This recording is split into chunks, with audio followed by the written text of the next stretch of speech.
How are you, my students? I think you are keeping fine at home. I am Rajaram Pal Chaudhary. I am going to take a class on English for today. Class 6, Lesson 23. Lesson title is Wonder of the World 2. Before starting the lesson, my students, we will see what we are going to learn today. You see, that is called learning outcome. After completing the lesson, students, that means we, will able to read and understand text and write short paragraphs. You see, Neera and Mong Prue are excited. They are waiting eagerly for their teacher to come and start the lesson. You have practical experience like that. The teacher will come, the students are waiting for their teacher. They are going to read about the wonders of the modern world. Read the text below. Okay, my students, I am requesting you to open your English for Today book, lesson 23.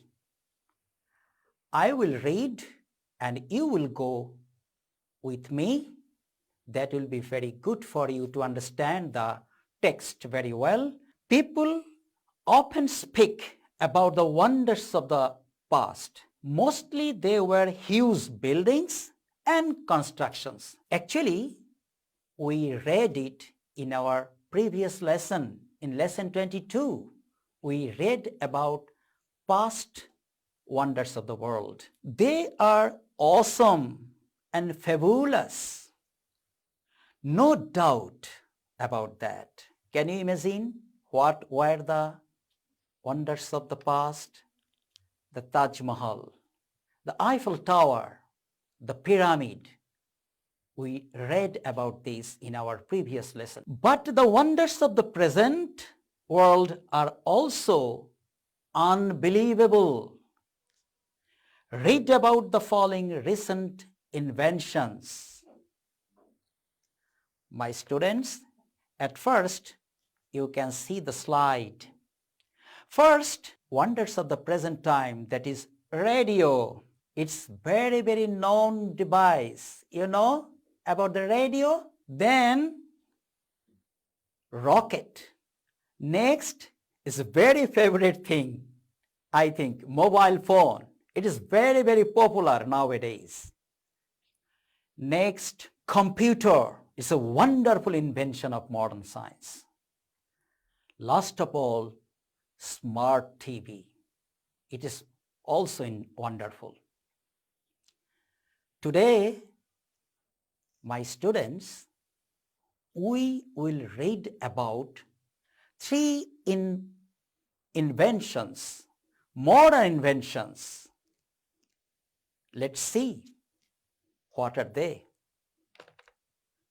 First, computers. I think you have computers at home, or if you do not have, your elder brother, sister, or parents may have a computer or laptop at home. My students, let's read about the computers. The invention of the computer is very important in human life. Very, very important. You know, we are witnessing the class in Sanshad television with the help of the computers, laptop. We know it, you know too. It has changed the lifestyle of people in the world, really.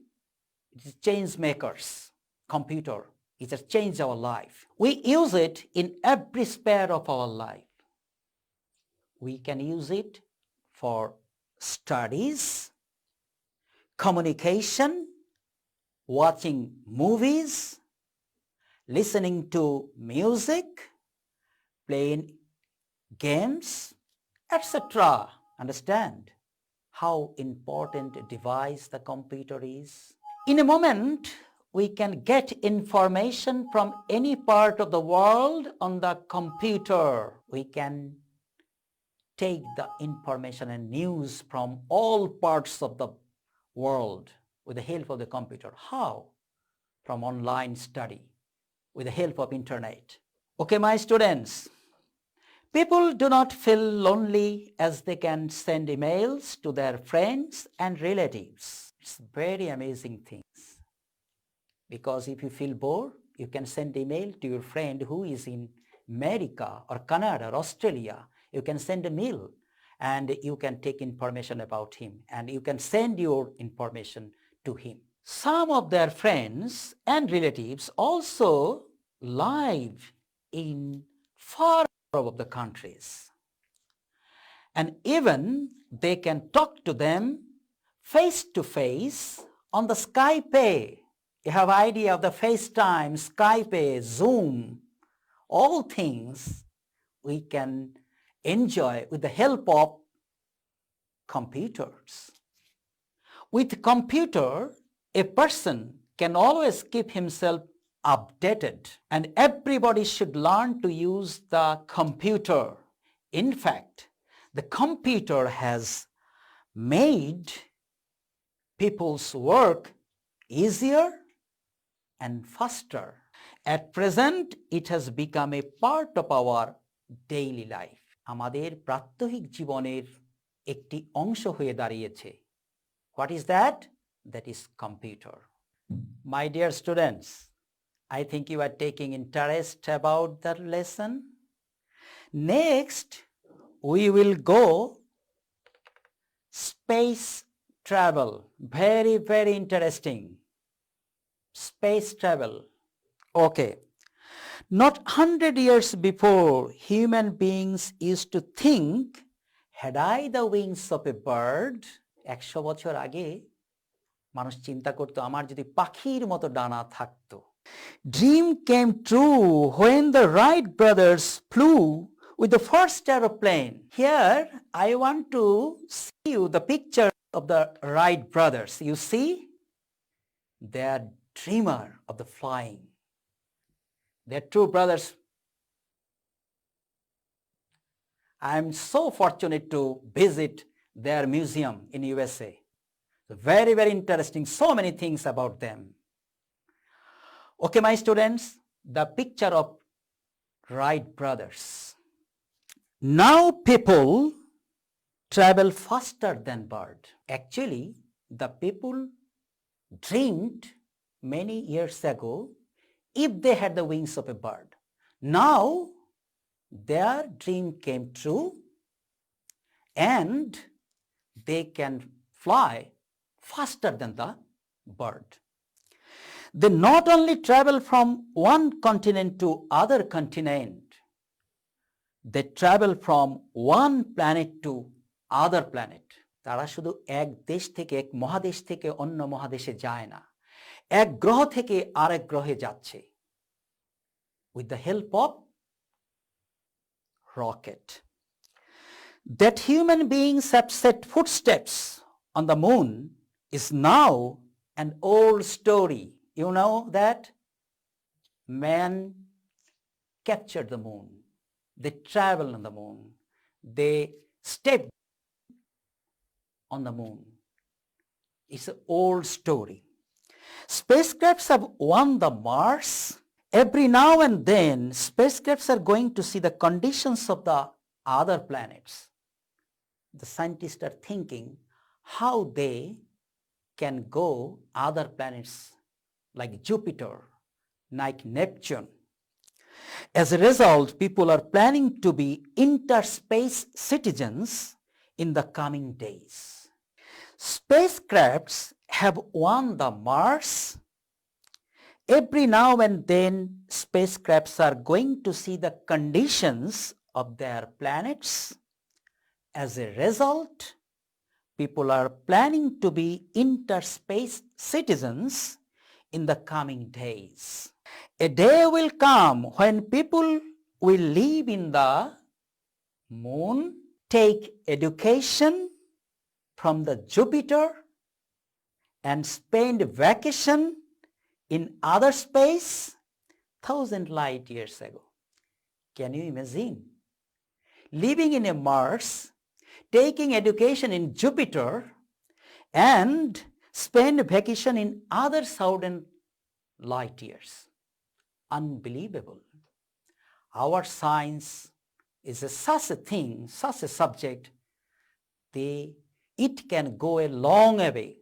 It can send our human to long away. My dear students, I think you are taking huge interest about this lesson. Next, mobile phone. You see, mobile phone. Mobile phones are very, very favorite device nowadays. We are browsing Facebook. We are busy with our mobiles, computers, laptops, and mobile is more favorite now. Mobile phone is another useful invention of the world. Like computers, mobile phones help us greatly in our daily life. We can name the mobile phone as a mini computer. It's like a computer. Through mobiles, we can connect the whole world. You know, we can connect the whole world with the Facebook, with the internet, with the FaceTime, with the Zoom meeting. We can connect the whole world. Only a few years ago, we had difficulty to contact our near and dear ones. Actually, at that time, we have to depend on the letters. We have to depend on letters. Nowadays, we can see the face of our dear and dear ones with the help of the mobile phone. That was very costly too. Mobile phones are very handy and we can use them for communication with people at a very low cost. Mobile phones have different functions such as making calls, listening to music, taking photographs, storing information, etc. Even it can be used for distance learning. Yes, can you imagine how helpful it is? Distance learning nowadays, my dear students, we can attend our school. We are missing our teachers. But with the help of the mobile phone, we can see our teachers and we can enjoy our classes. My dear students, have you enjoyed the three wonderful modern things? I think so. You like it. Next, we have to do activity A1. Read the words in column A and match them with meaning in column B. Lonely. What is the meaning of lonely? Isolation. Spare. Area. Impact. Influence. In Bangla, impact, prabhav, influence. Wonder. Surprise. Spacecraft, a vehicle that travels in space. I think my students, you have matched the meaning. Column A with the column B. Next activity, A2. Read the words in column A and match the opposite meaning column B. Unbelievable. Believable. Opposite of unbelievable, believable. Awesome. Awesome, what is the opposite of awesome? Can you imagine? Ordinary. Fabulous. What is the opposite of fabulous? Ordinary. What is the opposite of tremendous, that is tiny, and updated, backdated. My students, you should remember this opposite meaning. Now we are last part of the lesson, my students. I will give you a homework. You see, what innovation around you surprises you the most? We have so many innovations around us. What surprises you most? Write a small paragraph stating what it is, how it benefits you, and why you are surprised. My students, you will complete your homework. When your school will open, you will show your homework to your subject teacher. He will evaluate your homework. Thank you, my students. Okay, my students, if you want to watch this class again, you can visit YouTube channel Amar Ghore Amar School or Facebook page. If you have any comments regarding this class, you can leave your comment in the comment box, and you can send your inquiries to the email, and we will try our best to answer your question. And I am requesting you, my dear students, you stay at home and follow the all instructions given by the government regarding COVID-19. Stay safe, my students. Thank you.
শিক্ষার্থী সবাইকে স্বাগত জানাচ্ছি আমাদের আজকের পাঠে।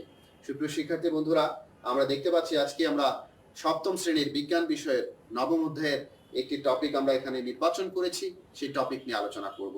সুপ্রিয় শিক্ষার্থী, চলো আমরা দেখে নেই আমাদের আজকের টপিকটি কি হতে পারে। তো আমরা এখানে একটা চিত্রে দেখতে পাচ্ছি যে একজন ব্যক্তি এরকম একদিকে তাকিয়ে এরকম করে আছে, এবং পাশে আমরা দেখতে পাচ্ছি আবার আরেকজন ব্যক্তি কোনো একটা পথ দিয়ে হেঁটে যাচ্ছে, কিন্তু সেই পথটি খুব স্বাভাবিক পথ নয়। তার মানে এই দুটো জায়গায় দুটি বিষয়কে আমরা আসলে উপস্থাপন করার চেষ্টা করেছি। তোমরা নিশ্চয় এতক্ষণে ধরে ফেলেছো যে আসলে এটি হচ্ছে সূর্য থেকে প্রাপ্ত যে তাপ, সেই তাপকে আমরা এখানে মানে উল্লেখ করার চেষ্টা করেছি, এই তাপকে আমরা এখানে বোঝানোর চেষ্টা করেছি। এবং পাশাপাশি আমরা দেখতে পাচ্ছি একটি তাপের উপর ডিপেন্ড করে আমাদের প্রকৃতিরও কিরকম অবস্থা হতে পারে, তাপমাত্রার কিরকম অবস্থা হতে পারে। সুপ্রিয় শিক্ষার্থী বন্ধুরা, এগুলো দেখে আমরা সহজেই অনুমান করতে পারতেছি যে আসলে আমাদের আজকের টপিক কি হবে এবং কি দেখা হচ্ছে এখানে। একজন আমরা এখানে কি দেখতে পাচ্ছি, একজন ব্যক্তির কি দেখা হচ্ছে, তার যদি বলি আমরা যে একজন ব্যক্তির আসলে এটা দিয়ে কি দেখা হচ্ছে। এখন আমরা যেমন দেখি যে করোনা ভাইরাসের এই সময়ে আসলে এই ডিস্টেন্স থার্মোমিটার গুলো দিয়ে কি করা হয়, এখানে তাপমাত্রা পরীক্ষা করা হচ্ছে, এই ব্যক্তির তাপমাত্রা দেখা হচ্ছে। আমরা এখানে দেখলাম এক ব্যক্তির তাপমাত্রা 35.5 ডিগ্রি সেন্টিগ্রেড, আবার এখানে দেখতে পাচ্ছি আমরা আরেক ব্যক্তির তাপমাত্রা 39.2 ডিগ্রি সেন্টিগ্রেড। তাহলে আমরা কি বুঝলাম, এগুলো দিয়ে কি পরিমাপ করা হচ্ছে? তাপমাত্রা পরিমাপ করা হচ্ছে। আজকে আমাদের মূল টপিক কিন্তু আসলে এইগুলো বিষয়ের উপরেই, এবং তাপমাত্রা ও তাপমাত্রার পরিমাপ এই বিষয়গুলো নিয়েই আজকে আমাদের আলোচনা। সুপ্রিয় শিক্ষার্থী, কাগজ কলম নিয়ে নিশ্চয়ই তোমরা এতক্ষণে বসে পড়েছো, এবং আজকের টপিকের যে গুরুত্বপূর্ণ বিষয়গুলো নিয়ে আমরা আলোচনা করব সেগুলো কিন্তু পয়েন্ট আকারে সুন্দর করে লিখতে না পারলে তোমরা কিন্তু পিছিয়ে পড়বে। আমি প্রত্যাশা করছি আমার সাথে তোমরা কাগজ কলম নিয়ে বসে সেই বিষয়গুলোকে খুব সুন্দর করে গুছিয়ে আমার সাথে পয়েন্ট আকারে, বিস্তারিত লেখার দরকার নেই, পয়েন্ট আকারে লিখো। তো চলো আর কথা না বাড়িয়ে আমরা আমাদের মূল শিখন ফলটা একটু দেখে নেই যে আজকে আমাদের এই পাঠ শেষে আমরা কি অর্জন করব। তাহলে তাপ কি, এই পাঠ শেষে আমাদের শিক্ষার্থীরা তাপ কি তা বলতে পারবে, পাশাপাশি তাপ ও তাপমাত্রার মধ্যে পার্থক্য নির্ণয় করতে পারবে এবং তাপমাত্রার পরিমাপ বর্ণনা করতে পারবে। তো চলো শিক্ষার্থী বন্ধুরা, প্রত্যেকটি শিক্ষণফল ধরে আমরা আমাদের মূল পাঠে অগ্রসর হই। সুপ্রিয় শিক্ষার্থী বন্ধুরা, আমরা আজকে ক্লাসটি একটি ঈশপের গল্প দিয়ে স্টার্ট করতে চাই। আজকের এই ক্লাসটি গল্পের সাথে কিন্তু অনেকটাই রিলেটেড, অনেক দিন আগের কথা। একদিন বাতাস এবং সূর্য দুজনে বেশ জোরালো তর্ক জুড়ে দিল। বাতাস বলল, আমার শক্তি তোমার চেয়ে অনেক বেশি। সূর্য বলল, না, মোটেও না, তোমার চেয়ে আমার শক্তি অনেক বেশি। তো তুমুল তাদের মধ্যে এরকম তর্ক শুরু হয়ে গেল। এক পর্যায়ে দুজনে মিলে বলল, ঠিক আছে, আমরা আমাদের শক্তির একটা প্রমাণ দেখাতে চাই। কার শক্তি বেশি, চলো আমরা একটা প্রমাণ দেখাই। তো কিভাবে? বাতাস বলল, ওই যে এক ব্যক্তি হেঁটে আসতেছে যার গায়ে এরকম কোট বা চাদর জড়ানো আছে, সেই ব্যক্তির সেই গায়ের জামা বা গায়ের কোট বা চাদর যে খুলতে পারবে, আমরা বুঝে নেব দুজনের মধ্যে তার শক্তি বেশি। প্রথম বাতাসই শুরু করলো আসলে তার শক্তির পরীক্ষা। বাতাস খুব জোরে জোরে বাতাস দেয়া শুরু করলো, এবং একটা সময় সেই ব্যক্তি আরো তার গায়ের যে জামাটা আছে, গায়ের কোটটা আছে, সে আরো আষ্টে পিষ্টে জড়িয়ে ধরা শুরু করলো। বাতাস আরো প্রবল জোরে বইতে থাকলো। ওই ব্যক্তির আরো শীত করা শুরু করলো, ঠান্ডা অনুভূত হলো। সে আরো আষ্টে পিষ্টে তার জামাটি জড়িয়ে ধরলো। বাতাস অনেক প্রচেষ্টার পরও সেই ব্যক্তির গা থেকে আর সেই জামাটি খুলতে পারলো না। কিন্তু আমরা একটু পরে দেখলাম সূর্য মুচকি হাসি দিয়ে তার আলো কিরণ বিকিরণ করা শুরু করলো। একটু পরেই লোকটি, যখন বাতাস থেমে গেল, সূর্যের প্রচন্ড তাপ শুরু হলো, তখন লোকটি এমনিতেই তার গায়ের জামা খুলে ফেললো। সুপ্রিয় শিক্ষার্থী বন্ধুরা, আমরা এখান থেকে দেখলাম যে তাপ কি, সূর্য থেকে বা সূর্য কি, সূর্যই সকল শক্তির উৎস, এবং তাপটা কি, তাপ হচ্ছে এক ধরনের শক্তি। যদি আমরা এখানে গল্পের মধ্যে দেখে গিয়েছি যে বাতাস তার শক্তি, সূর্যের শক্তির কাছে হেরে গিয়েছে, বাতাসও কিন্তু এক ধরনের শক্তি, পানির শক্তিও কিন্তু এক ধরনের শক্তি। এই প্রত্যেকটি হচ্ছে আলাদা আলাদা শক্তি। পৃথিবীতে আমরা পদার্থকে দুটো ভাগে ভাগ করতে পারি।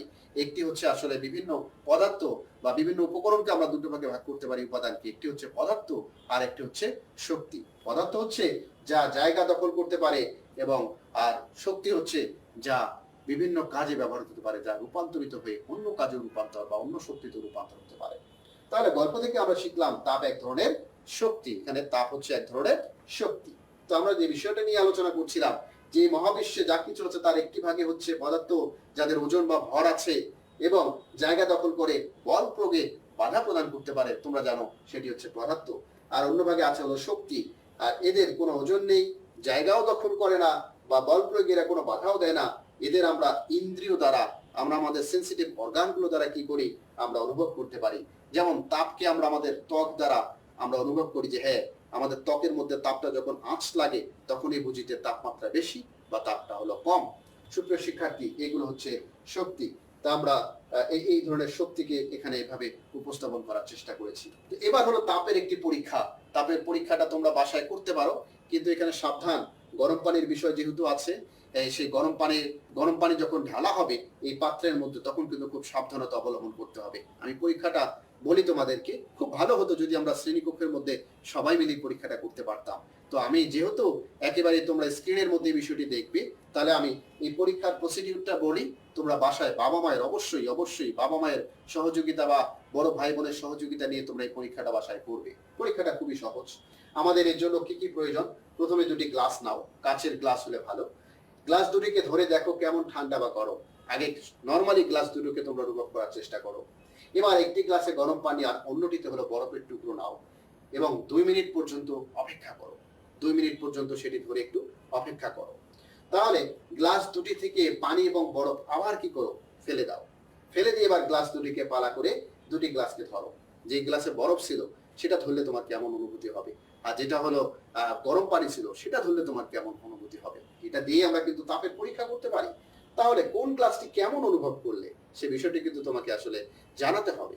সুপ্রিয় শিক্ষার্থী, একটি গ্লাস গরম আর অন্যটি হলো ঠান্ডা। তাহলে এবার তোমরা নিজেরা একটু আলোচনা করতে পারো, ভাই বোনের সাথে আলোচনা করতে পারো এরকম করে, গরম গ্লাসটিতে কি এমন আছে যার কারণে সেটি গরম, ঠান্ডা গ্লাসটিতে কি এমন আছে যার কারণে সেটি ঠান্ডা, অথবা ঠান্ডা গ্লাসটির মধ্যে কি নেই যার কারণে সেটি হচ্ছে ঠান্ডা, কিংবা গরম গ্লাসটিতে যা আছে ঠান্ডা গ্লাসটিতে তার পরিমাণ কেমন সেটার উপরে ডিপেন্ড করছে কোনটি গরম কোনটি ঠান্ডা। তাহলে আমরা সহজেই কিন্তু এই তাপকে এভাবে রিয়েলাইজ করতে পারি, আমরা অনুভব করতে পারি তাপের বিষয়টি। তো সাবধানতার বিষয়টি অবশ্যই তোমাদেরকে মাথায় রাখতে হবে গরম পানি ঢালার ক্ষেত্রে। সুপ্রিয় শিক্ষার্থী বন্ধুরা, সহজেই পরীক্ষাটি নিশ্চয়ই তোমরা বাসায় করে ফেলতে পারবে। এবার আমরা দেখে নেই যে কোনো কিছু ঠান্ডা বা গরম হওয়ার পেছনে কি কারণ। কোনো কিছু ঠান্ডা বা গরম হওয়ার পেছনে একমাত্র কারণটাই হলো কি সেখানকার তাপের অবস্থাটা। তো কোনো বস্তু কখন গরম হয় আবার কখন ঠান্ডা হয়, কোনো বস্তু যখন তাপমাত্রা যখন তার বাড়তে থাকে তখন সেটা গরম হয়, যখন তাপমাত্রা বর্জন করতে থাকে তখন সেটা কি হয়, ঠান্ডা হয়। তাহলে গরম গ্লাস আর ঠান্ডা গ্লাসে কি ঘটেছে, সহজেই বলতে পারি গরম গ্লাসে সে কি করেছে, তাপমাত্রা গ্রহণ করে গরম হয়েছে, ঠান্ডা গ্লাসে কি হয়েছে, সে তাপমাত্রা বর্জন করে ঠান্ডা হয়েছে। এই যে বিষয়গুলো আমরা জানলাম এগুলোই কিন্তু তাপের বিষয়, এগুলো নিয়েই তোমাদের অনেক সময় কিন্তু প্রশ্ন হতে পারে পরীক্ষায়। তো এবার আমরা আসি যে তাপমাত্রার পরীক্ষা। একটু আগে জানলাম তাপ, এবার আমরা জানবো হলো তাপমাত্রা। তার মানে তাপ কি, তাপ হচ্ছে এক ধরনের শক্তি যা গ্রহণ করে বস্তু কি হচ্ছে, বস্তু উত্তপ্ত হতে পারে, যা বর্জন করে বস্তু কি হতে পারে, ঠান্ডা হতে পারে। তাপমাত্রা, তাহলে তাপমাত্রা হচ্ছে কি তাপের যে অবস্থা সেটাই হচ্ছে কিন্তু তাপমাত্রা। তাহলে আমরা এখানে তাপমাত্রা একটা পরীক্ষা করার পর আমরা সেই বিষয়ের দিকে ধাবিত হব। একটি স্টিলের গ্লাস আমরা হাত দিয়ে ধরে দেখতে পারি, একটি স্টিলের গ্লাস নিয়ে আগে হাত দিয়ে ধরে দেখতে পারি তার অবস্থা কি, সেই গ্লাসের সেটি ঠান্ডা না গরম সেটা আমাদের মনে রাখতে হবে। এবার গ্লাসটিকে গরম পানি ঢেলে পূর্ণ করি এবং সেখানে অবশ্যই আবারও সেই সাবধানতা অবলম্বন করতে হবে, গরম পানি যেন হাতে না পড়ে এবং গরম পানি ঢালার সময় সেটা যেন অবশ্যই খুব ভালোভাবে সাবধানতা অবলম্বন করে ঢালতে হয়। এবার 2 মিনিট পর পর কয়েকবার গ্লাসটি ধরি, 2 মিনিট পর একটু ধরলাম কেমন অনুভূত হলো, আর একটু পরে ধরা হলো কেমন অনুভূত হলো। অনুভব করছো যে কি গ্লাসটি আস্তে আস্তে গরম হচ্ছে, গরম হয়ে যাচ্ছে কিনা সেটা নিশ্চয়ই তুমি বুঝতে পারছো। এবার পানি ফেলে দিয়ে 1 মিনিট পর গ্লাসটি আবার ধরি। এবার যখন এই স্টিলের গ্লাসটিকে আমরা পানি ফেলে দিয়ে কি করব, পানি ফেলে দিয়ে আবার যখন গ্লাসটিকে ধরবো দেখবো সে আবার তাপমাত্রা হারাচ্ছে। তার মানে কি, এখানে আমরা দেখলাম যে তাপমাত্রার বিষয়টি এখানে আসবে। তার মানে আমরা দেখলাম গ্লাসটি ঠান্ডা হচ্ছে, অর্থাৎ গ্লাসটি গরম পানি ঢালার পর গরম হওয়া, সেই যে তাপের কথাটা এখানে আসলো, সেই তাপমাত্রার বিষয়টি আবার যখন সেটা ধীরে ধীরে ঠান্ডা হচ্ছে তার মানে তার তাপমাত্রা কমে যাচ্ছে। কোনো বস্তুর তাপীয় যে অবস্থা সেটা হচ্ছে তার তাপমাত্রা, আমরা এখান থেকে বলতে পারি। তাহলে কতটুকু গরম বা ঠান্ডা তা বোঝাতে তাপমাত্রা বা উষ্ণতা ব্যবহার করা হয়। বেশি গরম হলে তাপমাত্রা বেশি, কম গরম হলে তাপমাত্রা কম। এভাবে তাপমাত্রা কোনো কিছুর তাপীয় অবস্থাকে কি করে, প্রকাশ করে। তার মানে তাপমাত্রা কোনো কিছুর তাপীয় অবস্থাকে প্রকাশ করে, কোনোটার তাপমাত্রা বেশি যেটি গরম, যেটা ঠান্ডা তার তাপমাত্রা হলো কম। কমতে কমতে একসময় মাইনাস থেকে আরো নিচের দিকে সে নেমে যেতে পারে, কিন্তু প্রত্যেকটা বস্তুর কি আছে, সেখানে কিন্তু তার একটা নির্দিষ্ট তাপমাত্রা আছে। সেটা কম হতে পারে, মাইনাস হতে পারে, আবার সেটা বেশি হতে পারে, প্লাস হতে পারে। এরপর আমরা এখানে তাপ এবং তাপমাত্রার একটা পরীক্ষা থেকে আমরা আসলে যে বিষয়টি বুঝলাম যে তাপ হলো এক ধরনের শক্তি যার কারণে কোনো কিছুকে ঠান্ডা বা গরম লাগে।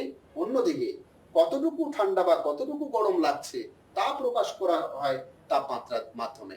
তাহলে আমরা বুঝলাম তাপ হলো এক ধরনের শক্তি যার কারণে কোনো বস্তু কি হয়, যে ঠান্ডা বা গরম লাগে। আর অন্যদিকে কতটুকু পরিমাণ ঠান্ডা লাগছে কতটুকু গরম লাগছে এই যে মেজারমেন্ট করাটা, সেটা তাপমাত্রা দিয়েই করা হয়ে থাকে। আমরা তাপের অনুভব বুঝবো, কিন্তু এমনিতেই আমরা কোনো যন্ত্র ছাড়া কতটুকু তাপমাত্রা উঠেছে সেটা বোঝার উপায় নেই। আমরা সেই যন্ত্রটা সম্পর্কে আজকে আমরা ধারণা নিয়ে নেব এখানে।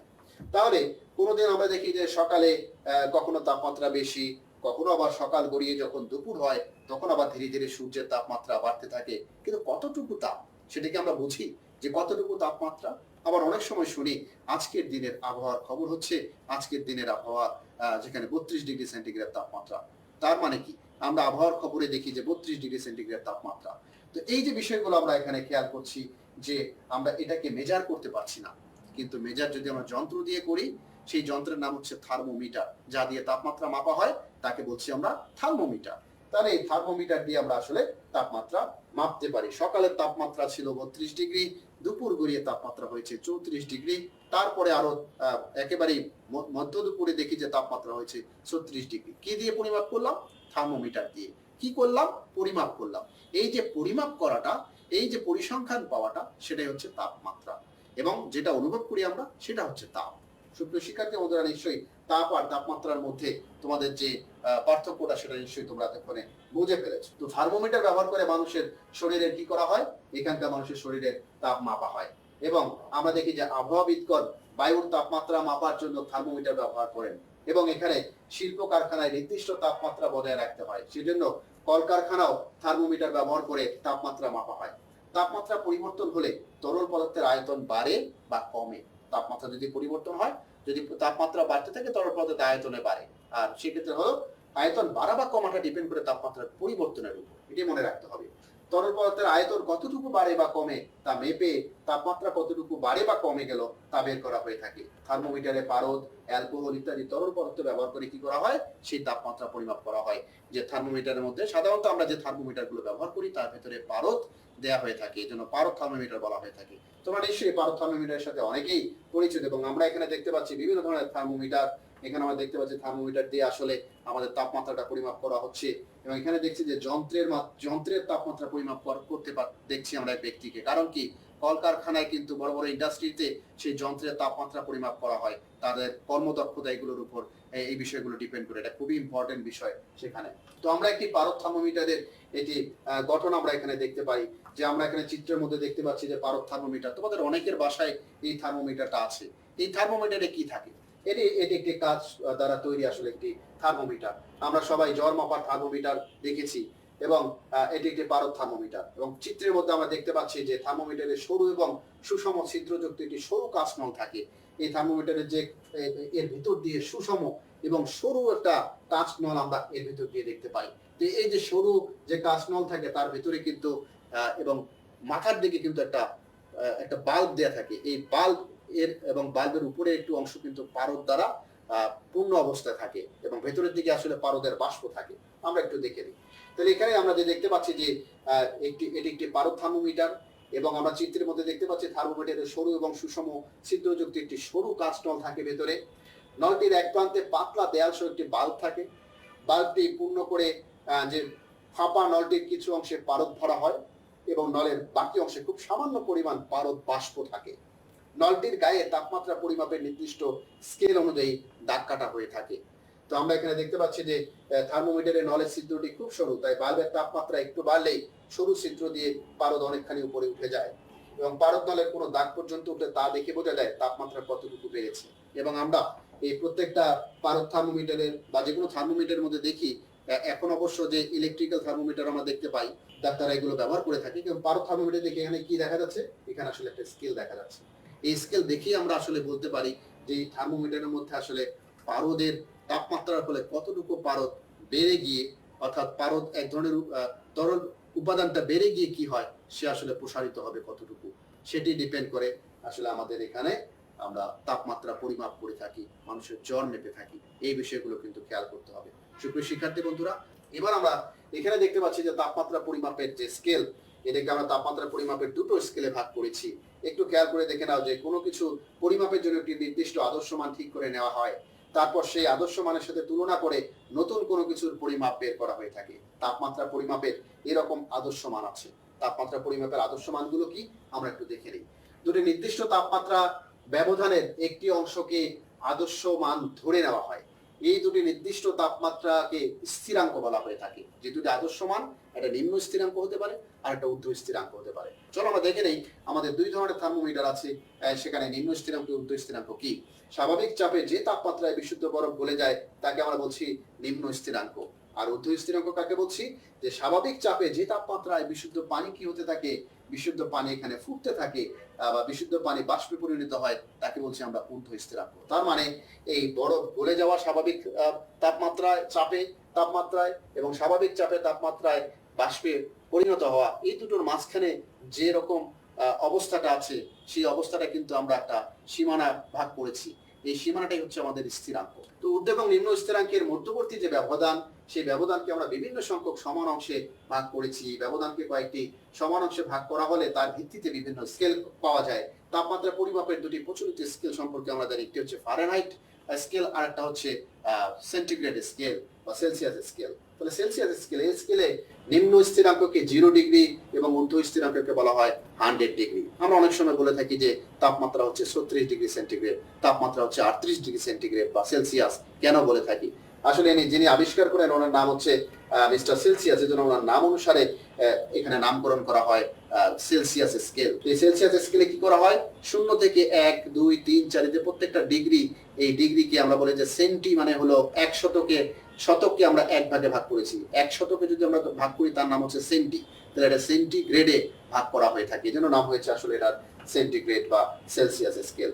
সুপ্রিয় শিক্ষার্থী, আমরা ওই যে দেখেছিলাম যে বাল্ব, কাঁচ নলে সরু এবং সুষম ছিদ্রযুক্ত এরকম থার্মোমিটার গুলো কিন্তু এই সেলসিয়াস থার্মোমিটার বা ফারেনহাইট থার্মোমিটার মধ্যে আমরা দেখতে পাই। এরপর আমরা দেখি যে ফারেনহাইট স্কেল, এই স্কেলে নিম্ন স্থিরাঙ্ককে আসলে 32 ডিগ্রি এবং ঊর্ধ্ব স্থিরাঙ্ককে 212 ডিগ্রি ধরা হয়ে থাকে। মধ্যবর্তী ব্যবধানকে সমান 180 ভাগে ভাগ করা হয়ে থাকে। প্রত্যেক ভাগকে 1 ডিগ্রি ফারেনহাইট বলা হয়ে থাকে। তার মানে নিম্ন স্থিরাঙ্ক হচ্ছে 32, ঊর্ধ্ব স্থিরাঙ্ক হচ্ছে 212। এটা মনে রাখতে হবে। বিজ্ঞানী ফারেনহাইট এই স্কেল আবিষ্কার তার নাম অনুসারেও সেলসিয়াসের মতো তিনি নিজেও এখানে নাম দেন ফারেনহাইট স্কেল। যেমন জ্বর হলে কেউ হয়তো বলে থাকেন যে তার জ্বর হয়েছে 101 ডিগ্রি, আসলে গায়ের তাপমাত্রা ছিল তার হচ্ছে 101 ডিগ্রি। আমরা এখানে দেখতে পাচ্ছি যে এই যে এখানে সেলসিয়াস স্কেলে 100 ডিগ্রি, যেখানে পানি ফুটতে থাকবে, ওয়াটার বয়লিং হতে থাকবে, এটা ঊর্ধ্ব স্থিরাঙ্ক। আর এখানে আমরা দেখতে পাচ্ছি 210 এর উপরে মানে 212, অর্থাৎ ফারেনহাইট স্কেলে। আমরা এখানে দেখি যে কমফোর্টেবল রুম টেম্পারেচার বা কক্ষ তাপমাত্রা, সেটা হচ্ছে সেলসিয়াস স্কেলে হলো আমরা দেখি যে এখানে 20, 18, 20 এরকম হতে পারে। আর ফারেনহাইট স্কেল হলো 65 পর্যন্ত হতে পারে। এবার আমরা দেখি যে ওয়াটার ফ্রিজ, তার মানে 0 ডিগ্রিতে সেন্টিগ্রেড, 0 ডিগ্রিতে বা সেলসিয়াস স্কেলে 0 ডিগ্রিতে পানি বরফে পরিণত হয়। আর এখানে হচ্ছে 32 ডিগ্রিতে এসে দেখি আমরা সেটা বরফে পরিণত হচ্ছে। তার মানে নিম্ন স্থিরাঙ্ক এবং ঊর্ধ্ব স্থিরাঙ্ক সেটি আমাদের কাছে আজকে পরিষ্কার। সুপ্রিয় শিক্ষার্থী বন্ধুরা, একটু খেয়াল করে দেখে নেই যে সেলসিয়াস এবং ফারেনহাইট স্কেলের মধ্যে আসলে একটা রিলেশন আছে। এই রিলেশনটাকে আমরা একটা উদাহরণ দিয়ে আমরা ব্যাখ্যা করতে পারি। চলো আমরা সেটা উদাহরণ দিই। তোমাদের বইয়ে উদাহরণটি দেওয়া আছে যে বাংলাদেশ ক্রিকেট দলের একজন খেলোয়াড়, তিনি অস্ট্রেলিয়ায় খেলতে গিয়ে অসুস্থ হয়েছেন। সেখানে ডক্টর তার গায়ের তাপমাত্রা মেপে বলল তার তাপমাত্রা 38 ডিগ্রি সেলসিয়াস। ফারেনহাইট স্কেলে ওই খেলোয়াড়ের তাপমাত্রা কত হবে? তার মানে আমরা একটা স্কেলের প্রাপ্ত একটা স্কেলের তাপমাত্রাকে আরেকটা স্কেলে কনভার্ট কিভাবে করব, সেই সূত্রটি ঝটপট লিখে নাও। সূত্র হচ্ছে যে আমরা এখানে যেমন জানি C/5 = F-32/9, এটি সূত্র। ঝটপট লিখে নাও। আবার বলছি, C/5 = F-32/9। তার মানে এখানে সেলসিয়াস, আর সি তে হচ্ছে সেলসিয়াস বা সেন্টিগ্রেড, আর এফ তে হচ্ছে ফারেনহাইট। তার মানে একটা যদি জানা থাকে আমরা আর একটা সহজে বের করতে পারবো। সুপ্রিয় শিক্ষার্থী, এখানে সি হচ্ছে যেমন 38, আমরা বের করব হলো ফারেনহাইটে দেয়া আছে 38 ডিগ্রি সেলসিয়াস বা সেন্টিগ্রেড, আমরা এটাকে বের করব হলো ফারেনহাইটে। তার মানে এখানে সি এর জায়গায় যদি আমরা 38 বসিয়ে দিই, 38/5, আমরা দেখতে পাচ্ছি F-32, এটা 9। দুই পক্ষকে আমরা সহজেই কি করতে পারি, পক্ষ পরিবর্তন করে আমরা এরকম করে সাজিয়ে লিখতে পারি। আমরা পক্ষ পরিবর্তন করে আমরা দেখলাম এখানে গুণ করে সহজেই পাই আমরা যে 5 × F-32 = 9 × 38। 9 × 38 আমরা জানি যে এখানে হচ্ছে যে 342, এবং আমরা আবার এই 5 দিয়ে লিখে কি করতে পারি, ভাগ করতে পারি। সহজেই তোমরা এই গুণ অঙ্কগুলো সহজেই তোমরা করতে পারো। দুটো পক্ষকে তোমরা সরলভাবে এখানে উপস্থাপন করতে পারো। এখানে আমরা দেখতে পাচ্ছি যে F-32 = 342/5। যদি আমরা 5 দিয়ে এটাকে ভাগ করি এবং 5 দিয়ে ভাগ করলে 342 কে হয় 68.4, এবং এর সাথে 32 আছে। আমরা যখন এটাকে পক্ষান্তর করব তখন সেটা হবে +32। তার মানে F = 68.4 + 32 = 100.4। তার মানে ওই খেলোয়াড়ের দেহের তাপমাত্রা ছিল 100.4। সুপ্রিয় শিক্ষার্থী, আমরা যদি এই সূত্রটা জানি C/5 = F-32/9, আবারও বলছি এটা তোমরা লিখে নাও এবং এই সমাধানটাও তোমরা ঝটপট লিখে নিতে পারো। আমরা আমাদের আলোচনা আজকে শেষ প্রান্তে চলে এসেছি একেবারে। আমরা একটু মূল্যায়নটা দেখে নিই। এখানে তাপ ও তাপমাত্রার মধ্যে পার্থক্য কি, এই ধরনের প্রশ্ন হতে পারে। নিশ্চয়ই তোমরা উত্তর দিতে পারবে। সেলসিয়াস স্কেলের সাথে ফারেনহাইট স্কেলের সম্পর্ক কি? ওই যে C/5 = F-32/9, সেটাই হলো তাদের একটা রিলেশন। এবং একটি পারদ থার্মোমিটারের বর্ণনা দাও। আমরা নিশ্চয়ই দিতে পারবো একটি পারদ থার্মোমিটার কি নিয়ে গঠিত, কিভাবে গঠিত। আজকের আলোচনায় সেটা আমরা দেখেছি, শিখেছি। সুপ্রিয় শিক্ষার্থী বন্ধুরা, এক ব্যক্তির দেহের তাপমাত্রা 110 ডিগ্রি ফারেনহাইট, সেলসিয়াস স্কেলে তার তাপমাত্রা কত হবে? আমরা আগেরটা শিখেছি, বাংলাদেশের একজন খেলোয়াড়ের তাপমাত্রা 38 ডিগ্রি থেকে বের করেছি ফারেনহাইটে। এবার আমরা ফারেনহাইটে দেয়া আছে সেটাকে বের করব সেলসিয়াসে। সুপ্রিয় শিক্ষার্থী বন্ধুরা, নিশ্চয়ই আমরা এই কাজটি করতে পারবো। সূত্র কিন্তু একটাই, C/5 = F-32/9। চটপট এই বাড়ির কাজটি তোমরা লিখে নাও। এবং সুপ্রিয় শিক্ষার্থী, তোমরা তোমাদের এই ক্লাসটি তোমাদের প্রিয় কিশোর বাতায়নে খুঁজে পাবে। সুপ্রিয় শিক্ষার্থী বন্ধুরা, আজকে যে আলোচনাগুলো করা হলো পাঠ্য বইয়ের সাথে মিলিয়ে আবারও বাসায় একটু প্র্যাকটিস করো। আশা করি এই বিষয়ে তোমাদের আর কোনো ধরনের কোনো কনফিউশন থাকবে না।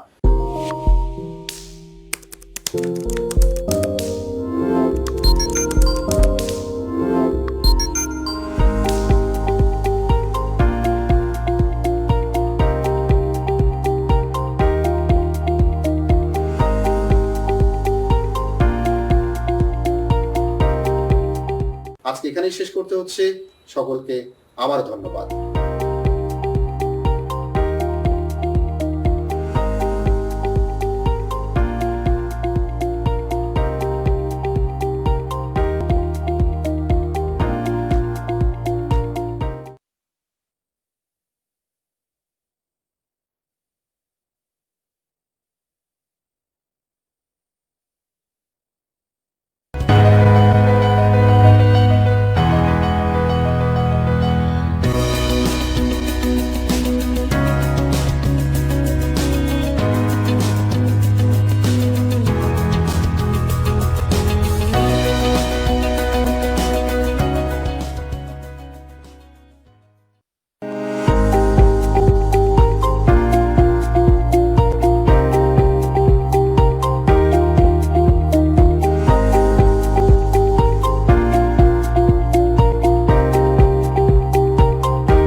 প্রিয় শিক্ষার্থীরা, সবাইকে অনেক অনেক শুভেচ্ছা। তোমরা ভালো আছো তো? আশা করি সবাই ভালো আছো। তো আজকে আমি স্বপ্না সরকার, সিনিয়র সহকারী শিক্ষক, Bangla, Viqarunnisa school and college. আজকে আমাদের পাঠের বিষয় হলো অষ্টম শ্রেণীর বাংলা দ্বিতীয় পত্র থেকে বানান। বানানের সঠিক নিয়ম সম্পর্কে বলতে পারবে, বাংলা বানানের গুরুত্ব সম্পর্কে জানতে পারবে, বাক্যে বানানের সঠিক প্রয়োগ সম্পর্কে ধারণা লাভ করতে পারবে। এবার তাহলে আমরা বাংলা বানানের নিয়মগুলো আমরা পরপর দেখব। বানানে হ্রস্ব ই, দীর্ঘ ই, হ্রস্ব উ, দীর্ঘ উ এর ব্যবহারগুলো, অর্থাৎ আমাদের যে স্বরধ্বনিগুলো আছে, এই স্বরধ্বনিগুলোর এই চারটি এখানে আছে, এর ব্যবহারগুলো কিভাবে হয়েছে আমরা দেখব। যেসব তৎসম শব্দের বানানে, তৎসম শব্দ কোনগুলো? যেগুলো সংস্কৃত থেকে সরাসরি বাংলা ভাষায় এসেছে, সেইগুলোই হলো তৎসম শব্দ। তাহলে আমরা বলছি যে যেসব শব্দ তৎসম শব্দের বানানে হ্রস্ব এবং দীর্ঘ উভয় স্বর অভিধান সিদ্ধ, অর্থাৎ অভিধানে যেভাবে দেয়া আছে সেক্ষেত্রে, এবং অতৎসম শব্দের বানানে শুধু হ্রস্বস্বর হবে। এখন তৎসম আর অতৎসম কোনগুলো? অতৎসম হলো তদ্ভব, দেশি, বিদেশি আর মিশ্র শব্দগুলো। আমরা এবার উদাহরণটা একটু দেখে নেই। তাহলে অটবি, দেখো অটবি, আশিস, কিংবদন্তি, গ্রন্থাবলী, শ্রেণী। তারপরে যাচ্ছি অতৎসম শব্দে। শিক্ষার্থীরা একটু খেয়াল করো, আলমারি, কারবারি, জানুয়ারি, বাঙালি, লাইব্রেরি। তোমরা বানান করার সময় উচ্চারণটাও সঠিকভাবে করবে। এবার আমরা পরবর্তীতে আসছি স্ত্রীবাচক শব্দের শেষে দীর্ঘ ইকার হবে, উচ্চারণটা হলো দীর্ঘ ইকার হবে। যেমন অভিনেত্রী, গুণবতী, ছাত্রী, বিদুষী, মাতামহী। এরপর ভাষা ও জাতির নামের শেষে হ্রস্ব ইকার হবে। এখন এখানে কিন্তু উদাহরণ আছে অল্প কয়েকটা, কিন্তু মাথায় রাখতে হবে যে যত ভাষা আছে এবং যত জাতির নাম আছে সবগুলোর শেষেই কিন্তু হ্রস্ব ইকার হবে। এখানে দেয়া আছে আরবি, ইংরেজি, জাপানি, তুর্কি, বাঙালি। নেক্সট আমরা যাব বিশেষণবাচক আলি প্রত্যয়যুক্ত শব্দে ইকার হবে। বিশেষণবাচক আলি শব্দের প্রত্যয়যুক্ত শব্দে ইকার হবে। তাহলে আমরা দেখি চৈতালি, বর্ণালী, মেয়েলি, রূপালী, সোনালী। এখন বিশেষণবাচক কি শব্দটা বুঝতে পেরেছো? দেখো সোনালী যখন বলি কিভাবে এটা হলো সোনালী ধান, ধানের রংটা কেমন? সোনার মতো। এই যে কেমন প্রশ্নের উত্তর এখানে কিন্তু চলে আসছে যে সোনালী, যখনই কেমন প্রশ্নের উত্তর পাবে তখনই সেটা হবে বিশেষণ। ক্রিয়াপদের বানানে পদান্তে ওকার অপরিহার্য নয়।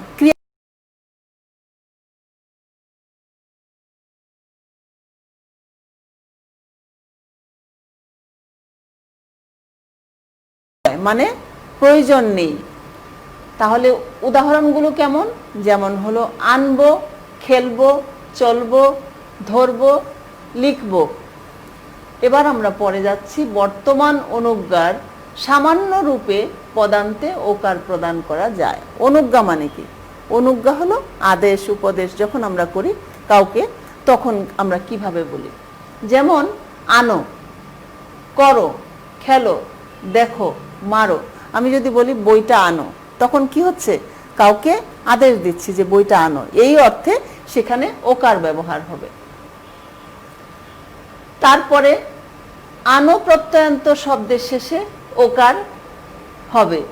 ওখানে দেখেছো, ওখানে ছিল বর্তমান অনুজ্ঞায়, আর এখানে আনো মানে কোনো শব্দের শেষে যদি আনো প্রত্যয় থাকে তখন আবার সেখানেও ওকার হবে। তাহলে দেখো করানো, কাউকে দিয়ে কাজটা করানো, খাওয়ানো, দেখানো, পাঠানো, এরকম যদি হয় অর্থাৎ পদের শেষে যদি আনো হয় তখনই সেখানে ওকার হবে। এরপরে দেখছি অর্থ বা উচ্চারণ বিভ্রান্তির সুযোগ আছে বলে, মানে কি ভুল হয়ে যেতে পারে, তাই আমাদের কি করতে হবে? বিশেষ্য, বিশেষণ ও অব্যয় শব্দে ওকার দেওয়া আবশ্যক। আমাদেরকে এটা বুঝিয়ে দিতেই হবে। যেমন এখানে দুটো কালো, আমি যদি মুখে বলি তাহলে এরকম, কিন্তু এটা দুটোর একদম অর্থ ভিন্ন একেবারে। কেমন? কয়াকার কা ল যদি হয় সেটা হয়ে যাবে সময়, সময় মানে কাল, ইংরেজিতে আমরা কি বলি? টেন্স। আর আরেকটা কালো আছে, এটা হলো বর্ণ মানে রং, কালো রং, এখানে অবশ্যই ওকার দিতে হবে। বুঝতে পারছো? এরপরে দেখো ভয় আকার ল, এটার উচ্চারণ হলো ভাল, ভাল মানে হলো কপাল। আর যখন আমরা বিশেষণে যাব ভালো বাড়ি, ভালো জামা, তাহলে কি হলো? জামাটা কেমন? ভালো, ওই ভালো অর্থে ওকার ব্যবহার করতে হবে। এই ভালো অর্থটা হলো উত্তম।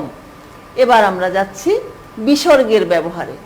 বিসর্গ কিভাবে ব্যবহার হয় দেখো, পদান্তে বিসর্গ থাকবে না, শব্দের শেষে পদান্তে বিসর্গ থাকবে না।